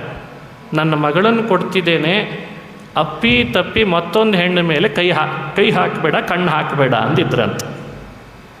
ಒಂದು ವೇಳೆ ಹಾಗೆ ಹಾಕಿದರೆ ನಿನಗೆ ಎಚ್ಚರಿಕೆ ಇರಲಿ ಅಂತ. ಎಚ್ಚರಿಕೆ ಇರಲಿ ಅಂತಂದರೆ ಏನರ್ಥ? ಅದಕ್ಕೆ ಹೇಳಿದ್ರಂತೆ, ಮತ್ತೊಬ್ಬ ಹೆಣ್ಣನ್ನು ಕಣ್ಣು ಹಾಕಿದರೆ ಮುಪ್ಪು ಬರಲಿ ಅಂತಂದಿದ್ರಂತ. ಏನೆಲ್ಲ ಶಾಪ ಕೊಟ್ಟಿರ್ತಾರೆ ನೋಡಿ. ಮದುವೆ ಮಾಡಿಕೊಂಡ, ಜೊತೆಗೆ ಶಾಪ ಬೇರೆ ಕೊಟ್ಟಿದ್ದಾರೆ. ದೇವಯಾನಿ ತುಂಬು ಗರ್ಭಿಣಿಯಾಗಿದ್ದಾಳೆ. ಅವಳು ಇಲ್ಲದ ಸಮಯದಲ್ಲಿ ಇನ್ನೊಬ್ಬಳು ಸೇರಿಕೊಂಡಿದ್ದಾಳೆ ಅಂತ ಕಥೆ ಬರ್ತದೆ. ಏನು ಕಥೆ ಅಂತ ಕೇಳಿದ್ರೆ ಆಶ್ಚರ್ಯ ಆಗ್ತದೆ. ಇಲ್ಲಿ ವೃಷಪರ್ವ ರಾಜನಿಗೆ ಶುಕ್ರಾಚಾರ್ಯರು ಗುರುಗಳಾಗಿದ್ದರು. ವೃಷಪರ್ವ ಅಸುರರ ರಾಜ, ಶುಕ್ರಾಚಾರ್ಯರು ಅಸುರರ ಗುರುಗಳು. ಆ ಶುಕ್ರರ ಮಗಳೇ ದೇವಯಾನಿ. ವೃಷಪರ್ವ ತನ್ನ ಮಗಳನ್ನು ದೇವಯಾನಿಯನ್ನು ಕೊಟ್ಟು ಹೂತೋಟಕ್ಕೆ ಹೋಗಿ ಬನ್ನಿರಿ ಅಂತ ಕಳಿಸಿದ್ದ. ಅವರೇ ಹೋಗಿದ್ದರು. ಹೋದಾಗ ಅಲ್ಲೆಲ್ಲೋ ಕೆರೆ, ಸರೋವರ ವಿಹಾರ ಮಾಡೋದಕ್ಕೆ ಅಂತ ಬಂದಿದ್ದಾರೆ. ವಿಹಾರ ಮಾಡಲಿಕ್ಕೆ ಅಂತ ಇಳಿಯುವಾಗ ನೀರಿಗೆ ವಸ್ತ್ರ ಎಲ್ಲ ದಡದ ಮೇಲೆ ಇಟ್ಟೇ ಇಳಿದಿರ್ತಾರೆ. ಗಾಳಿ ಬೀಸ್ತು, ಇನ್ಯಾರೋ ಬಂದರು ಅಂತ ಗಾಳಿ ಬೀಸಿದ ರಭಸಕ್ಕೆ ಇನ್ನಿಲ್ಲಿರೋದು ಬೇಡ ಅಂತ ಪರಸ್ಪರ ಅವರು ವಸ್ತ್ರಧಾರಣೆ ಮಾಡಲಿಕ್ಕೆ ಬಂದರೆ ದೇವಯಾನಿಯ ವಸ್ತ್ರ ಶರ್ಮಿಷ್ಠೆಯ ವಸ್ತ್ರ ಅದಲು ಬದಲಾಗಿಬಿಡ್ತಂತೆ. ವಸ್ತ್ರ ಅದಲು ಬದಲಾದದ್ದಕ್ಕೆ ಇಬ್ಬರು ಹೆಣ್ಮಕ್ಳು ಜಗಳಾಡ್ತಾರೆ. ಇವತ್ತಿನ ಹೆಣ್ಮಕ್ಳು ಏನೂ ಅಲ್ಲ, ಅಷ್ಟು ಜಗಳಾಡಿದ್ರಂತೆ. ಇಷ್ಟೇ ಸಾಕದಕ್ಕೆ, ಬಹಳ ಏನು ಬೇಡ. ನೀನು ಯಾರು ಅಂತವಳು, ನೀನು ಯಾರು ಅಂತೇಳು, ಅದೆಲ್ಲ ಮಹಾಭಾರತ ವಿಸ್ತಾರವಾಗಿ ಹೇಳ್ತದೆ, ಮತ್ತೆ ನೋಡೋಣಂತೆ. ಕೊನೆಗೆ ಆ ಶರ್ಮಿಷ್ಠೆ ಸಿಟ್ಟಾಗಿ ತಾನು ರಾಜಕುಮಾರಿ ಅಂತ ಹೇಳಿ, ನೀ ನಮ್ಮಪ್ಪ ಹಾಕುವ ಆ ಅನ್ನವನ್ನು ತಿಂದು ಬದುಕ್ತಿರೋನ ಮಗಳು ನೀನು ಅಂತ ಬೈದು ಆ ದೇವಯಾನಿಯನ್ನು ಹಾಳು ಬಾವಿಗೆ ಎಸೆದು ಹೋಗಿಬಿಟ್ಲಂತ. ಭಾಳ ದುಃಖಪಟ್ಟಿದ್ದಾಳೆ ದೇವಯಾನಿ. ಅದಕ್ಕೆ ವಿವಾಹ ಮಾಡಿಕೊಳ್ಳುವಾಗ ಒಂದು ಕರಾರು ಹಾಕ್ತಾರೆ ಶುಕ್ರಾಚಾರ್ಯ. ನಾನೇನೋ ವಿವಾಹ ಮಾಡಿ ಕೊಡ್ತೇನೆ ದೇವಯಾನಿಯನ್ನು ನಿನಗೆ ವಿವಾಹ ಮಾಡಿ ಕೊಟ್ಟ ಮೇಲೆ ಯಾವ ಕಾರಣಕ್ಕೂ ಮತ್ತೊಬ್ಬ ಕನ್ಯೆಯನ್ನು ನೋಡಬಾರ್ದು ಅಂತ. ವಿಚಿತ್ರ ಏನು ನಡೀತು ಅಂದರೆ, ವೃಷಪರ್ವ ರಾಜನ ಮನೆಯಲ್ಲಿ ಗುರುಗಳಿಲ್ಲ ಅಂತ ವ್ಯಥೆ ಪಡ್ತಾ ಇದ್ದ. ಅವನು ವೃಷಪರ್ವ ಕೇಳಿದ್ದಂತೆ ಶುಕ್ರಾಚಾರ್ಯರನ್ನು ಬಂದು, ನೀವೇ ಗುರುಗಳು, ಮನೆಗೆ ಬರದೇನೆ ಮುನಿಸ್ಕೊಂಡ್ರೆ ಹೇಗೆ ಅಂತ. ನಾನು ನಿನ್ನ ಮನೆಗೆ ಯಾವಾಗಲೂ ಬರಬೇಕು ಅಂದರೆ ನನ್ನ ಮಗಳನ್ನು ಯಯಾತಿಗೆ ಮದುವೆ ಮಾಡಿಕೊಡ್ತಾ ಇದ್ದೀನಿ, ನಿನ್ನ ಮಗಳನ್ನು ಅವಳ ದಾಸಿಯಾಗಿ ಕಳಿಸ್ಬೇಕು ಅಂತ ಒಪ್ಕೊಂಡ್ರೆ ಬರ್ತೀನಿ ಅಂತಂದ್ರಂತ. ಹೆಂಗಿರ್ತಿದ್ರು ನೋಡ್ರಿ ಹಿಂದೆಲ್ಲ ಆಚಾರ ಪುರುಷರು. ಶುಕ್ರಾಚಾರ್ಯ ಗುರುಗಳು ಇಲ್ಲ ಅಂದರೆ ನನ್ನ ಸ್ಥಾನ ಹೊರಟೋಗ್ತದೆ ಗುರುಬಲ ಇಲ್ಲದೆ ಅಂತ ಹೇಳಿ ವೃಷಪರ್ವ ತನ್ನ ಮಗಳು ಶರ್ಮಿಷ್ಠೆಯನ್ನು ದೇವಯಾನಿ ವಿವಾಹ ಮಾಡಿಕೊಂಡು ಹೋಗುವಾಗ ದಾಸಿಯಾಗಿ ಶರ್ಮಿಷ್ಠೆಯನ್ನು ಕಳಿಸಿ ಜೊತೆಗೆ 100 ಜನರನ್ನು ಕಳಿಸಿ ವೃಷಪರ್ವ ರಾಜ ಯಯಾತಿಯ ವಿವಾಹ ಮಾಡಿ ಕೊಟ್ಬಿಟ್ರಂತೆ. ಯಯಾತಿ ಮನೆಯಲ್ಲಿ ದೇವಯಾನಿಯೊಟ್ಟಿಗೆ ದಾಂಪತ್ಯ, ಶರ್ಮಿಷ್ಠೆ ದಾಸಿ. ಆದರೆ ಅವಳು ಕ್ಷತ್ರಿಯನ ಮಗಳೇ, ಅವಳಿಗೂ ಆಸೆ ಆಕಾಂಕ್ಷೆಗಳಿರ್ತಾವೆ. ಯಯಾತಿಯನ್ನು ನೋಡಿ ಅವಳು ಮೋಹಿತಳಾಗಿಬಿಡ್ತಾಳೆ. ಈ ವಿಷಯ ದೇವಯಾನಿ ಗೊತ್ತಾಗಿ ಶುಕ್ರಾಚಾರ್ಯರಿಗೆ ಹೇಳಿಬಿಡ್ತಾಳೆ. ಶುಕ್ರಾಚಾರ್ಯರು ನನ್ನ ಮಗಳನ್ನು ಬಿಟ್ಟು ವೃಷಪರ್ವನ ಮಗಳನ್ನು ನೀನು ಕಣ್ಣು ಹಾಕಿದ್ದಿ, ನಿನಗೆ ಮುಪ್ಪು ಬರಲಿ ಅಂತ ಶಾಪ ಹಾಕಿದ್ರು. ಯಯಾತಿ ರಾಜ ಉಪಾಯ ಮಾಡಿದ.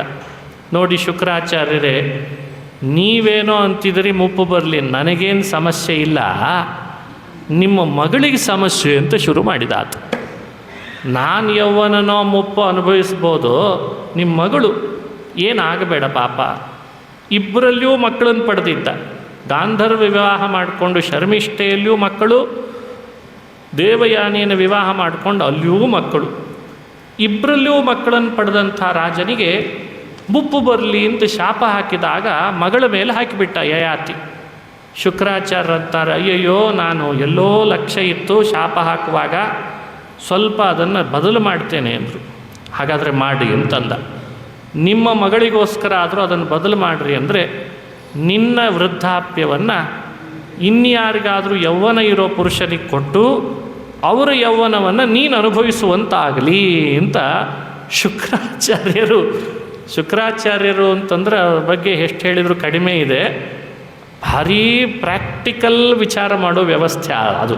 ಈಗ ಶುಕ್ರ ಅಂದರೆ ಭಾರಿ ಪ್ರಾಕ್ಟಿಕಲ್ ವ್ಯಕ್ತಿ, ಸುಳ್ಳು ಹೇಳಲ್ಲ ಆತ. ಸುಳ್ಳು ಹೇಳಿದರೂ ತಲೆ ಮೇಲೆ ಹೊಡೆದಾಗೆ ಅಂತಾರಲ್ಲ, ಅದೆಲ್ಲ ಶುಕ್ರಾಚಾರ್ಯದೇ ಲೆಕ್ಕ.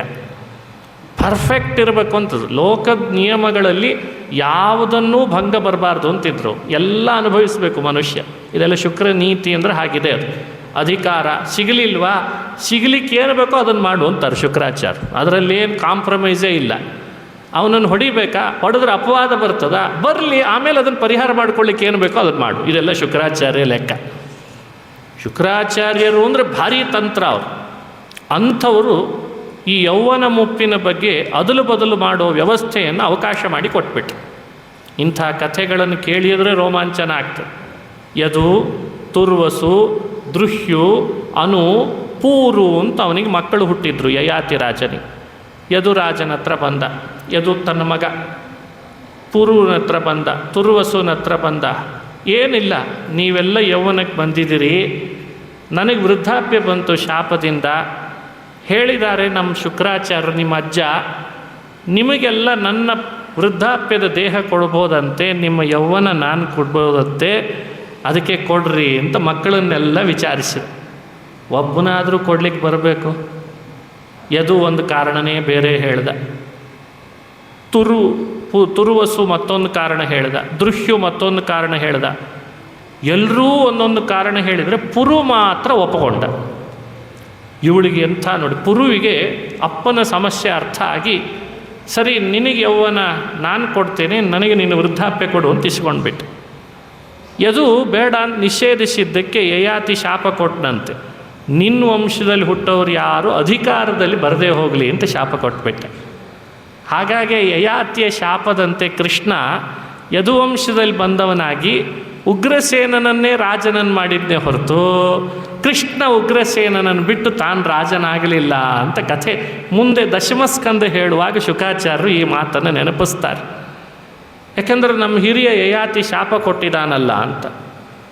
ಈ ಚರಿತ್ರೆಯನ್ನು ಪುರಾಣದಲ್ಲಿ ಹೇಳ್ತಾ ಮನುಷ್ಯರ ಯೌವನ ಹಾಗೂ ಮುಪ್ಪುಗಳು ಶುಕ್ರಾಚಾರ್ಯ ಬಾಯಿ ಮಾತಿನ ಮೇಲೆ ನಿಂತಿದ್ದು ಅಂದರೆ ಹೇಗಿರಬೇಡ ಅಂತ ಆಶ್ಚರ್ಯಪಡಿಸ್ಲಿಕ್ಕೆ ಕಥೆ ಹೇಳ್ತಾರೆ.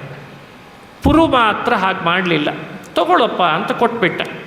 ಭಾರಿ ಸಂತೋಷ ಯಯಾತಿಗೆ, ನನ್ನ ಮಕ್ಕಳಲ್ಲಿ ಇವನೇ ನಿಜವಾದ ಮಗ, ನನಗೆ ಯೌವನ ಕೊಟ್ಟನಲ್ಲ ಅಂತ. ಯೌವನದ ದೇಹವನ್ನು ಇಟ್ಟುಕೊಂಡು ಅವನಿಗೆ ವೃದ್ಧಾಪ್ಯ ಕೊಟ್ಟು ತಾನು ಭೋಗದ ಲಾಲಸೆಯಲ್ಲಿದ್ದಂತೆ. ಒಂದಿಷ್ಟು ಭೋಗ ಅನುಭವಿಸ್ತಾ ಸಾಕಾಗೋಯ್ತು. ಮತ್ತೆ ಯಯಾತಿ ಮಗನ ಬಳಿಗೆ ಬಂದ, ಪುರು ನಿಂದು ನಿನಗೆ ಇರಲಿ, ನಂದು ನನಗೇ ಇರಲಿ ಅಂತಂದಂತೆ. ಅವನಿಗೆ ವೃದ್ಧಾಪ್ಯನೇ ಕೊಟ್ಟು ಇವನು ಯೌವನ ಇಸ್ಕೊಂಡ.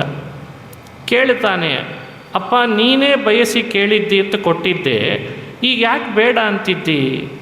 ಒಂದೆರಡು ಮಾತನ್ನು ನೋಡಬೇಕಾವಾಗ ಆತ ಹೇಳಿದ್ದು ಒಂದನ್ನಾದರೂ ಚಿಂತಿಸಿದರೆ ಬಹಳ ಅದ್ಭುತ. ನಜಾತು ಕಾಮಃ ಕಾಮಾನಾಂ ಉಪಭೋಗೇನ ಶಾಮ್ಯತಿ ಹವಿಷಾ ಕೃಷ್ಣವರ್ತ್ಮೇವ ಭೂಯಯೇವ ಅಭಿವರ್ಧತೆ. ಇದು ಒಂದು ಯಯಾತಿಯ ಮಾತು. ಮನುಷ್ಯನಲ್ಲಿ ಕಾಮದ ಉಪಭೋಗದ ಆಸೆ ಇದೆ ಅಲ್ಲ, ನಾನು ಅನುಭವಿಸ್ಬೇಕು, ಅದನ್ನು ಅನುಭವಿಸ್ಬೇಕು, ಇದನ್ನು ಅನುಭವಿಸ್ಬೇಕು ಅಂತ. ಅದು ಅನುಭವಿಸುವ ತುಪ್ಪದಿಂದ ಮತ್ತಷ್ಟು ಉರಿದೀತೆ ಹೊರತು ಅದು ತಾನಾಗೆ ಶಾಂತ ಆಯಿತು ಅಂತ ಇಲ್ಲ ಅಂತಂತ. ನ ಜಾತು ಕಾಮಃ ಕಾಮಾನಾಂ ಉಪಭೋಗೇನ ಶಾಮಿ. ಬೆಂಕಿ ಆರಿಸ್ಬೇಕು ಅಂತ ತುಪ್ಪ ಹಾಕ್ತಾರಾ? ಅಯ್ಯೋ ಬೆಂಕಿ ಆರಲಿ ಅಂತ ತುಪ್ಪ ಹಾಕಿದೆ ಅಂದರೆ ಉರಿ ಜಾಸ್ತಿ ಆಗ್ತದೆ. ಹಾಗಾಗಿ ಉಪಭೋಗ ಅನ್ನೋದು ತುಪ್ಪದಂತೆ, ಕಾಮ ಅನ್ನೋದು ಬೆಂಕಿಯಂತೆ. ಉಪಭೋಗದ ತುಪ್ಪ ಹಾಕಿದಷ್ಟು ಅದು ಬೆಳವಣಿಗೆ ಪಡೆದೀತೆ ಹೊರತು ಉಪಶಮನ ಆಗೋದು ಇಲ್ಲಲ್ಲಪ್ಪ ಅಂತ ಮಗನಿಗೆ ಉಪದೇಶ ಮಾಡ್ತಾನೆ. ಇನ್ನೊಂದು ಮಾತು ಹೇಳ್ದ, ಜೀರಿಯಂತಿ ಜೀರ್ಯತಃ ಕೇಶಾಃ ದಂತಾ ಜೀರಿಯಂತಿ ಜೀರ್ಯತಃ ಜೀವಿತಾಶಾ ಧನಾಶಾ ಚ ನ ಜೀರ್ಯತಿ ಜೀರ್ಯತಃ. ಇದೆಲ್ಲ ಯಯಾತಿಯ ಮಾತು. ಕೇಶಾಃ ಜೀರಿಯಂತಿ ಜೀರ್ಯತಃ. ಮುಪ್ಪು ಬರ್ತಿರಲಿಕ್ಕೆ ದೇಹ ಎಲ್ಲ ಮುಪ್ಪಿನಿಂದ ಆವರಿಸಿದಾಗ ಕೂದಲುಗಳೆಲ್ಲ ಜೀರ್ಣ ಆಗ್ತವೆ. ಒಂದ ಬೆಳ್ಳಗಾಗ್ತವೆ, ಒಂದ ಉದುರೇ ಹೋಗಿಬಿಡ್ತವೆ. ಅದೊಂದು ದೊಡ್ಡ ಸಮಸ್ಯೆ. ಇವತ್ತಿನ ಸಮಾಜದೊಳಗೆ ಕೂದಲು ಉದುರೋದು ದೊಡ್ಡ ಸಮಸ್ಯೆ. ಏನು ವಿಮರ್ಶೆ ಮಾಡ್ತಿದ್ದಾರೆ ಅಂದ್ಕೊಂಡಿದ್ರಿ ಕೂದಲು ಉದುರೋದ್ರ ಬಗ್ಗೆ? ನೀವು ಭಾಳ ನಿಮ್ಮ ಹೆರಿಡಿಟಿಯನ್ನು ನಾವು ಸರಿ ಮಾಡ್ತೀವಿ ಅಂತಿದ್ದಾರೆ ಈಗ. ಮತ್ತೆ ಎಲ್ಲ ಬಿಸ್ನೆಸ್ಸು. ಕೂದಲು ಉದುರೋ ಹಾಗಿಲ್ಲ, ಬೆಳ್ಳಗಾಗೋ ಹಾಗಿಲ್ಲ, ದೇಹಕ್ಕೆ ಮುಪ್ಪು ಬಂದರೂ ಪರವಾಗಿಲ್ಲ, ಕಪ್ಪಾಗಲಿ ಅಂತ ಅಪೇಕ್ಷೆ. ಅದಾಗಲ್ಲ ಅಂತಾರೆ, ಅದಾಗಲ್ಲ. ಜೀರಿಯಂತಿ ಜೀರ್ಯತಃ ಕೇಶಾಃ. ಮನುಷ್ಯನ ಕೂದಲು ಮುಪ್ಪು ಬರ್ತಿರ್ಲಿಕ್ಕೇನೆ ಜೀರ್ಣ ಆಗೇ ಆಗ್ತಾವೆ, ತಪ್ಪಿಸ್ಲಿಕ್ಕಾಗಲ್ಲ ಅಂತ ಯಯಾತಿ. ದಂತ ಜೀರಿಯಂತಿ ಜೀರ್ಯತಃ. ಮುಪ್ಪು ಬರ್ತಾ ಹಲ್ಲು ಅದ್ರಾಗ್ತಾವೆ ಅಥವಾ ಸವಿತಾವೆ, ಬಿದ್ದಾದರೂ ಹೋಗ್ತಾವೆ, ಬೀಳದಿದ್ರೂ ಅಳುಗಾಡ್ತಾವೆ. ಅದಂತೂ ಸರಿಯೇ. ಇದು ಹಲ್ಲಿನ ಸ್ಥಿತಿ. ಇನ್ನೆರಡಿದ್ದಾವಂತೆ ಒಳಗಡೆ. ಎಷ್ಟು ಮುಪ್ಪು ಬಂದರೂ ಅವುಗಳಿಗೆ ಮಾತ್ರ ಚಿರಯೌವನ ಇರ್ತದಂತೆ. ಈ ಎಚ್ಚರಿಕೆ ಕೊಡ್ತಾನೆ. ಯಾವ ಎರಡು ಅಂದರೆ, ನಾನು ಬದುಕಬೇಕು ಅನ್ನೋ ಆಸೆ, ದುಡ್ಡು ಮಾಡಬೇಕು ಅನ್ನೋ ಆಸೆ. ಏನಿರ್ತಾವೆ ಅವಕ್ಕೆ. ಎಷ್ಟು ಮುಪ್ಪು ಬರ್ತದೆ ಅಷ್ಟು ಅವಕ್ಕೆ ಯೌವನ ಬರ್ತಿರ್ತದೆ, ಎಷ್ಟು ಮುಪ್ಪು ಬರ್ತದೆ ಅಷ್ಟು ಯೌವನ ಅಂತವಕ್ಕೆ. ಎರಡಕ್ಕೆ ಜೀವಿತಾಶಾ ಧನಾಶಾ ಚ ನ ಜೀರ್ಯತಿ ಜೀರ್ಯತಃ ಅಂತಂದ ಪುರುರಾಜನಿಗೆ ಯಾತಿ. ಇಷ್ಟನ್ನು ಹೇಳಿ ಬುದ್ಧಿವಾದ, ನನಗೆ ಯಾಕೆ ಬೇಕೋ ಈ ಯೌವನದ ದೇಹ, ನೀನೇ ತೊಗೊಂಬಿಡೋ ಅಂತ ಪುರುವನ್ನು ಹರಿಸಿ ಅವನ ಯೌವನದ ದೇಹ ಅವನಿಗೆ ಕೊಟ್ಟ ಅನ್ನೋ ರಾಜನ ಕಥೆ ಪುರಾಣದಲ್ಲಿ ಬರ್ತದೆ. ಇಂಥ ಯಯಾತಿ ರಾಜನ ಚರಿತ್ರೆಯನ್ನೂ ಶ್ರವಣ ಮಾಡಬೇಕು. ಅವನು ಹೇಳಿಕೊಟ್ಟ ಪಾಠವನ್ನು ಎಚ್ಚರಿಕೆಯಾಗಿ ನಮ್ಮ ಬದುಕಿನಲ್ಲಿ ಅಳವಡಿಸ್ಕೊಳ್ಬೇಕು ಅಂತ ಹೇಳ್ತಾರೆ. ಹಾಗೆ ನಹುಷನ ಕಥೆ, ಅವನು ಹೆಬ್ಬಾವಾಗಿ ಬಿದ್ದದ್ರದ್ದು ಕಥೆಯನ್ನು ಮಹಾಭಾರತ ಹೇಳ್ತದೆ, ಇಲ್ಲಿ ಸಂಕ್ಷಿಪ್ತವಾಗಿ ಹೇಳಿ ಮುಂದುವರಿಸ್ತಾರೆ. ಹೀಗೆ ಚಂದ್ರವಂಶದಲ್ಲಿ ಬಂದಂತಹ ಯಯತಿ, ಯಯಾತಿ, ಪುರು ಇವರ ಚರಿತ್ರೆಯನ್ನು ಮುಂದುವರಿಸಿ ಇದೇ ಭಾಗವತದ 9ನೇ ಸ್ಕಂದದಲ್ಲಿ ಕೊನೆಯಲ್ಲಿ ಸಂಕ್ಷಿಪ್ತವಾಗಿ ಕೃಷ್ಣನ ಚರಿತ್ರೆ ಹೇಳ್ತಾರೆ. ಮಧ್ಯದಲ್ಲಿ ಕಾರ್ತವೀರ್ಯಾರ್ಜುನ, ದತ್ತಾತ್ರೇಯ ಹಾಗೂ ಪರಶುರಾಮನ ಕಥೆಯನ್ನು ವಿಸ್ತಾರ ಮಾಡಲಿಲ್ಲ, ಬಹಳ ಸಂಕ್ಷಿಪ್ತವಾಗಿ ಹೇಳಿಬಿಟ್ರು. ಜಮದಗ್ನಿ ಋಷಿಗಳಿಗೆ ಮಗನಾಗಿ ಭಗವಂತ ಅವತಾರ ಮಾಡಿದ ಪರಶುರಾಮನಾಗಿ. ಆ ಪರಶುರಾಮ ಭೂಮಿಯನ್ನು 21 ಬಾರಿ ಪ್ರದಕ್ಷಿಣೆ ಹಾಕಿದ. ನಿಹಿಕ್ಷತ್ರಾಂ ಪೃಥಿವೀಂ ಅಕರೋತ್ ಅಂತದೆ ಭಾಗವತ. ನಿಹಿಕ್ಷತ್ರಾಂ, ಕ್ಷತ್ರಿಯ ಕುಲವೇ ದಾರಿ ತಪ್ಪಿದೆ ಅಂತ ಹೇಳಿ ಅದನ್ನು ಇಲ್ಲ ಅನ್ನಿಸ್ತೇನೆ ಅಂತ ಪ್ರತಿಜ್ಞೆ ಮಾಡಿದವನು. ಆದರೆ ಭಾಗವತ ಹೇಳುವ ಕಥೆ, ತಾಯಿಯಲ್ಲಿ ಒಂದು ದೋಷ ಕಂಡು ಬಂತಂತ. ಜಮದಗ್ನಿಗಳು ನೀರು ತರಲಿಕ್ಕೆ ಅಂತ ಹೋಗಿದ್ದಾಳೆ ರೇಣುಕೆ. ತರುವಾಗ ಒಬ್ಬ ಗಂಧರ್ವನನ್ನು ನೋಡಿ ಮನಸ್ಸಿನಲ್ಲಿ ಆಸೆ ಪಟ್ಲಂತೆ. ತಡವಾಗಿ ಬಂದು ಜಮದಗ್ನಿಗಳಿಗೆ ತಿಳಿಯದೇ ಇರ್ತದ, 4 ಮಕ್ಕಳನ್ನು ಕರೆದು ನಿನ್ನ ತಾಯಿ ಅಪರಾಧ ಮಾಡಿದಾಳೆ ಇವತ್ತು ಅಂತ ಹೇಳಿ ತಲೆ ಕತ್ತರಿಸ್ರಿ ಅಂತ ಆದೇಶ ಮಾಡಿಬಿಟ್ರಂತೆ. 3 ತಯಾರಾಗಲಿಲ್ಲ. ಪರಶುರಾಮನಿಗೆ ಹೇಳಿದರೆ ಖಡ್ಗ ತೆಗೆದ, ತಾಯಿ ತಲೆ ಕತ್ತರಿಸಿದ, ಮಾತು ಕೇಳದೇ ಇರೋ ಈ ಮಕ್ಕಳ ತಲೆನೂ ಕತ್ತರಿಸು ಅಂದರೆ ಕತ್ತರಿಸೇ ಬಿಟ್ಟ. ಜಮದಗ್ನಿಗಳಂತಾರೆ, ಭಲೇ ಪರಶುರಾಮ, ಏನಿದು ನಿನ್ನ ವಿಚಿತ್ರ ಶಕ್ತಿ, ವಿಚಿತ್ರ ನೀತಿ, ಕತ್ತರಿಸೇ ಬಿಟ್ಟೆಲ್ಲೋ ತಾಯಿಯ ತಲೆ. ನೀವು ಹೇಳಿದ್ರಿ, ನಿಮ್ಮ ಆದೇಶ ಪಾಲನೆ ಮಾಡಿದ್ದೇನೆ, ಅದು ನನಗೆ ಯೋಗ್ಯವೇ ಅಂತಂದುಬಿಟ್ಟ. ಸರಿ, ಹಾಗಾದರೆ ವರ ಕೇಳ್ಕೊಂಡ್ರಂತೆ. ಯಾರು ತಲೆ ಕತ್ತರಿಸಿದೇನೆ ವಾಪಸ್ ಬರಲಿ ಅಂತಂದ್ರಂತೆ.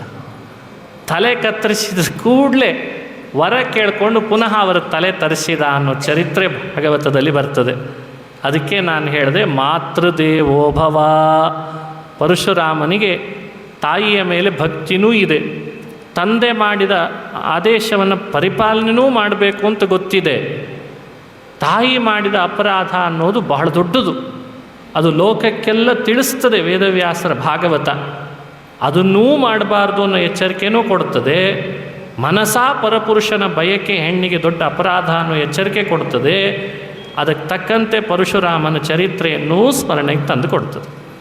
ಕಾರ್ತವೀರ್ಯಾರ್ಜುನ ದತ್ತಾತ್ರೇಯನ ಬಳಿ ಯೋಗಶಾಸ್ತ್ರದ ಅಧ್ಯಯನಕ್ಕೆ ಅಂತ ಬಂದ.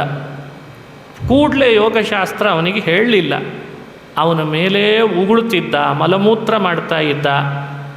ಯಾಕೆ ಅಂದರೆ ದತ್ತಾತ್ರೇಯ ಯೋಗಶಾಸ್ತ್ರ ಭಾಳ ದುರ್ಲಭ ಅಂತ ತೋರಿಸ್ಲಿಕ್ಕೆ ಪರೀಕ್ಷೆ ಮಾಡ್ತಾ ಇದ್ದಂತೆ ಕಾರ್ತವೀರ್ಯಾರ್ಜುನನ. ಕೊನೆಗೆ ಅವನಿಗೆ ಯೋಗಶಾಸ್ತ್ರದ ಉಪದೇಶವನ್ನು ಮಾಡಿ ಅನುಗ್ರಹಿಸಿದಂಥ ಕಥೆ ಭಾಗವತದಲ್ಲಿ ಬರ್ತದೆ. ಹೀಗೆ ಕೃತವೀರ್ಯನ ಮಗನಾದ ಕಾರ್ತವೀರ್ಯಾರ್ಜುನನಿಗೆ ಅತ್ರಿ ಅನಸೂಯ ಮಗನಾದಂಥ ದತ್ತಾತ್ರೇಯ ಯೋಗಶಾಸ್ತ್ರವನ್ನು ಪಾಠ ಮಾಡಿ ಅನುಗ್ರಹಿಸಿದ ಕಥೆ ಭಾಗವತದಲ್ಲಿ ಬರ್ತದೆ. ಹೀಗೆ ಪರಶುರಾಮ, ದತ್ತಾತ್ರೇಯ, ಶ್ರೀರಾಮ 3 ಭಗವಂತನ ಅವತಾರಗಳ ಕಥೆಯನ್ನು 9ನೇ ಸ್ಕಂದದಲ್ಲಿ ನಾವು ಅನುಸಂಧಾನ ಮಾಡ್ತಾ ಇದ್ದೇವೆ. ಅದನ್ನು ಚಿಂತನೆ ಮಾಡಬೇಕು ಅಂತ ಹೇಳ್ತಾರೆ. ಇವತ್ತು 9ನೇ ಸ್ಕಂದದ ಪ್ರಮುಖವಾದ ಇಷ್ಟು ಭಾಗ ನೋಡಿದ್ದೇವೆ. ನಾಳೆ ಬೆಳಗ್ಗೆ ಮಂಗಳ ಆದ್ದರಿಂದ ಇನ್ನು ಕೆಲವು ಅಂಶಗಳನ್ನು, ಬಹಳ ಇಲ್ಲ, ಸ್ವಲ್ಪ ಅಂಶಗಳನ್ನು ಒಳಗೊಂಡು ಬೆಳಗ್ಗೆ ಮುಕ್ತಾಯ ಮಾಡೋಣ ಅಂತ ಹೇಳ್ತಾ, ಪುರುಷೋತ್ತಮ ಮಾಸ, ಈ ಮಾಸದಲ್ಲಿ ಕೇಳಲೇಬೇಕಾದ ಕೆಲವು ಕಥೆಗಳಿದ್ದಾವೆ.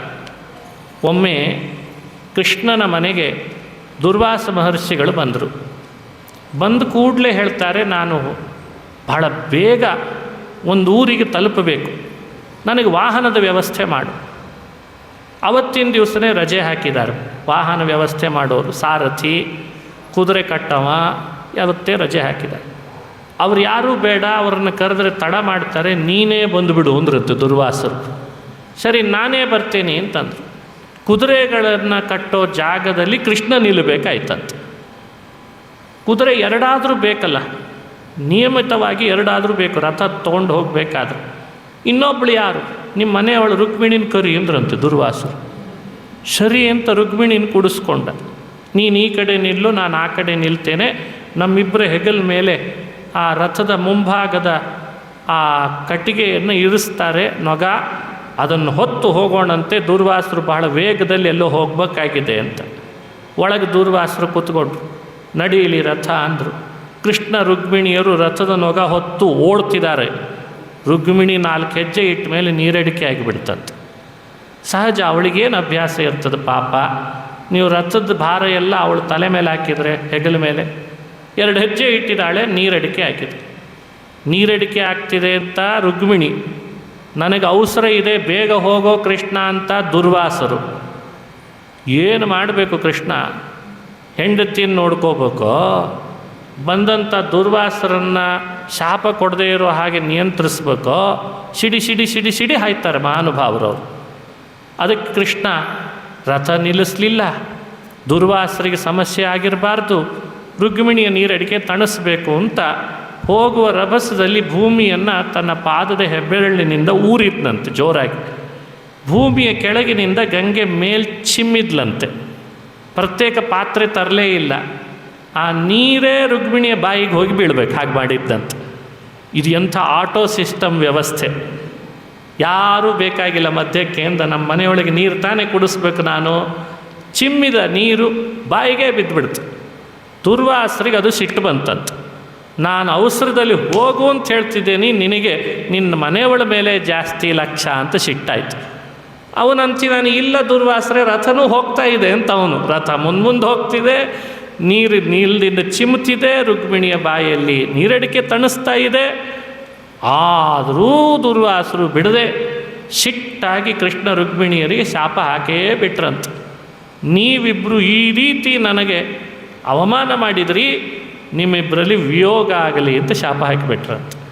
ಪ್ರಾಯ ಅದೇ ದುರ್ವಾಸರ ಶಾಪ ಮುಂದೆ ಶ್ರೀನಿವಾಸ ಕಲ್ಯಾಣಕ್ಕೆ ಅನುಕೂಲ ಮಾಡಿಕೊಂಡು ಭಗವಂತ ಮಾಯಾವಿ ಪರಮಾನಂದಂ ತ್ಯಕ್ತ್ವಾ ವೈಕುಂಠಮುತ್ತಮಂ, ತಾನು ವೈಕುಂಠದಿಂದ ಇಳಿದು ಶ್ರೀನಿವಾಸನಾಗಿ ಚೋಳರಾಜನ ಆಸ್ಥಾನದಲ್ಲಿದ್ದ ರುಕ್ಮಿಣಿ ಕೃಷ್ಣನನ್ನು, ಲಕ್ಷ್ಮಿಯನ್ನು ಕೊಲ್ಹಾಪುರಕ್ಕೆ ಅಂತ ಕಳಿಸಿದ. ಸ್ವಲ್ಪ ದಿವಸ ತಾತ್ಕಾಲಿಕವಾಗಿ ದುರ್ವಾಸರ ಶಾಪವನ್ನು ತಾನೂ ಪಾಲನೆ ಮಾಡಿದಂತೆ ನಟನೆ ಮಾಡಿದ ಅಂತ ಕಥೆ ಪುರಾಣದಲ್ಲಿ ಬರ್ತದೆ. ಈ ಕಥೆಯನ್ನು ಹೇಳಿ ಕೃಷ್ಣ ರುಕ್ಮಿಣಿಯರದ್ದೇ ಈ ಸಮಸ್ಯೆ ದುರ್ವಾಸರ ಶಾಪ ಕೊಟ್ಟಾಗ ಅನುಭವಿಸ್ತಾರೆ ಅಂದಮೇಲೆ ಇನ್ನು ದ್ರೌಪದಿಯ ಕಥೆ ಇನ್ನೇನಾಗಬೇಡ ಅಂತ ಹಾಗದನ್ನು ಯೋಜನೆ ಮಾಡಿ ಹೇಳ್ತಾರೆ. ದುರ್ವಾಸರು ಸಾಮಾನ್ಯ ಋಷಿಗಳಲ್ಲ, ಅವರ ಶಾಪ ಅಂದರೆ ಅಷ್ಟು ಪ್ರಭಾವಶಾಲಿ ಅಂತ. ಅಂದರೆ ಈ ಶಾಪಗಳೆಲ್ಲ ಕೃಷ್ಣನಿಗೆ ತಟ್ಟಲ್ಲ, ರುಕ್ಮಿಣಿಗೂ ತಟ್ಟಲ್ಲ. ಆದರೂ ಇವರಿಬ್ಬರು ಹಾಗೆ ಯಾಕೆ ಮಾಡ್ತಾರೆ? ವಿಷ್ಣು ಭಕ್ತೈಶ್ಚ ಬ್ರಹ್ಮಶಾಪೋನು ವರ್ತತೆ. ನನ್ನ ಭಕ್ತರು ಯಾವುದಾದ್ರೂ ಶಾಪ ಕೊಟ್ಟರೆ ಅವರು ನನ್ನಲ್ಲಿ ಭಕ್ತಿ ಮಾಡೋರು ಆದ್ದರಿಂದ ಅವರ ಶಾಪ ಸುಳ್ಳಾಗಬಾರ್ದು ಅಂತ ತಾನೂ ನಟನೆ ಮಾಡಿಬಿಡ್ತಾನೆ. ಆ ಕಾರಣಕ್ಕೆ ಶಾಪವನ್ನು ಸ್ವೀಕರಿಸಿ ನಟಿಸ್ತಾನೆ ಕೃಷ್ಣ ಅನ್ನೋ ಚರಿತ್ರೆ ನಾರದೀಯ ಪುರಾಣ ಅಧಿಕ ಮಹಾತ್ಮೆಯಲ್ಲಿ ಬಂದಿದೆ. ಅದನ್ನೂ ಕೇಳಬೇಕಂತೆ. ಪಂಚಕನ್ಯೆಯರಾದರೂ ದ್ರೌಪದಿಗೆ ಅಂದರೆ ಅವಳು ಶಿವನ ಮಾತಿನ ಮೇಲೆ ಅಸಡ್ಡೆ ತೋರಿದ್ರಿಂದ ಅವಳು ಪಂಚಕನ್ಯೆಗಳಾದ್ಲು ಅನ್ನೋ ಕಥೆ ಅದೇ ನಾರದೀಯ ಪುರಾಣ ಮತ್ತೆ ನಮಗೆ ಮಾಹಿತಿಯನ್ನು ಕೊಡ್ತದೆ. ಈ ಮಲಮಾಸದ ದೇವತೆ ಉಳಿದ ಮಾಸಗಳು ತನಗೆ ಮಾಡಿದ ಅವಮಾನವನ್ನು ಸಹಿಸದೆ ದುಃಖದಿಂದ ಶರಣಾದ ವೈಕುಂಠದಲ್ಲಿರುವ ಗೋಲೋಕದ ಅಧಿಪತಿ ಪುರುಷೋತ್ತಮನನ್ನು ಆ ಭಗವಂತನೇ ತನ್ನ ಹೆಸರು ಕೊಟ್ಟ ಪುರುಷೋತ್ತಮ ಅಂತ. ಅದರ ಫಲವಾಗಿ ಇಲ್ಲಿ ಅಧಿಕ ಫಲ, ಅಧಿಕಸ್ಯ ಅಧಿಕ ಅಂತ ಭಗವಂತ ವರ ಕೊಟ್ಟದ್ರಿಂದ ಈ ಮಾಸ ಅತಿ ಶ್ರೇಷ್ಠವಾಯಿತು ಅಂತ ನಾರದ ಪುರಾಣ ಚರಿತ್ರೆಯನ್ನು ಹೇಳಿದೆ. ಹಾಗಾಗಿ ಭಾಗವತ ಶ್ರವಣ ಈ ಪುರಾಣದಲ್ಲಿ ಯಾರು ಮಾಡ್ತಾ ಇದ್ದಾರೆ, ಮಾಡಿಸ್ತಿದ್ದಾರೆ ಹಾಗೂ ಪ್ರವಚನ ಹೇಳ್ತಿದ್ದಾರೆ ಅವರಿಗೆಲ್ಲ ಹೆಚ್ಚಿನ ಪುಣ್ಯವನ್ನು ಕೃಷ್ಣ ಒದಗಿಸ್ತಾನೆ ಅಂತ ತಿಳಿಸಿ, ನಾಳೆ ದಿವಸ ಮುಂದುವರೆದ 9ನೇ ಸ್ಕಂದದ ಕೆಲವು ಭಾಗವನ್ನು ಅನುಸಂಧಾನ ಮಾಡಿ ಮುಕ್ತಾಯ ಮಾಡ್ತೇನೆ. ಶ್ರೀಕೃಷ್ಣಾರ್ಪಣಮಸ್ತು. ಹರಯೇ ನಮಃ. ಹರಯೇ ನಮಃ.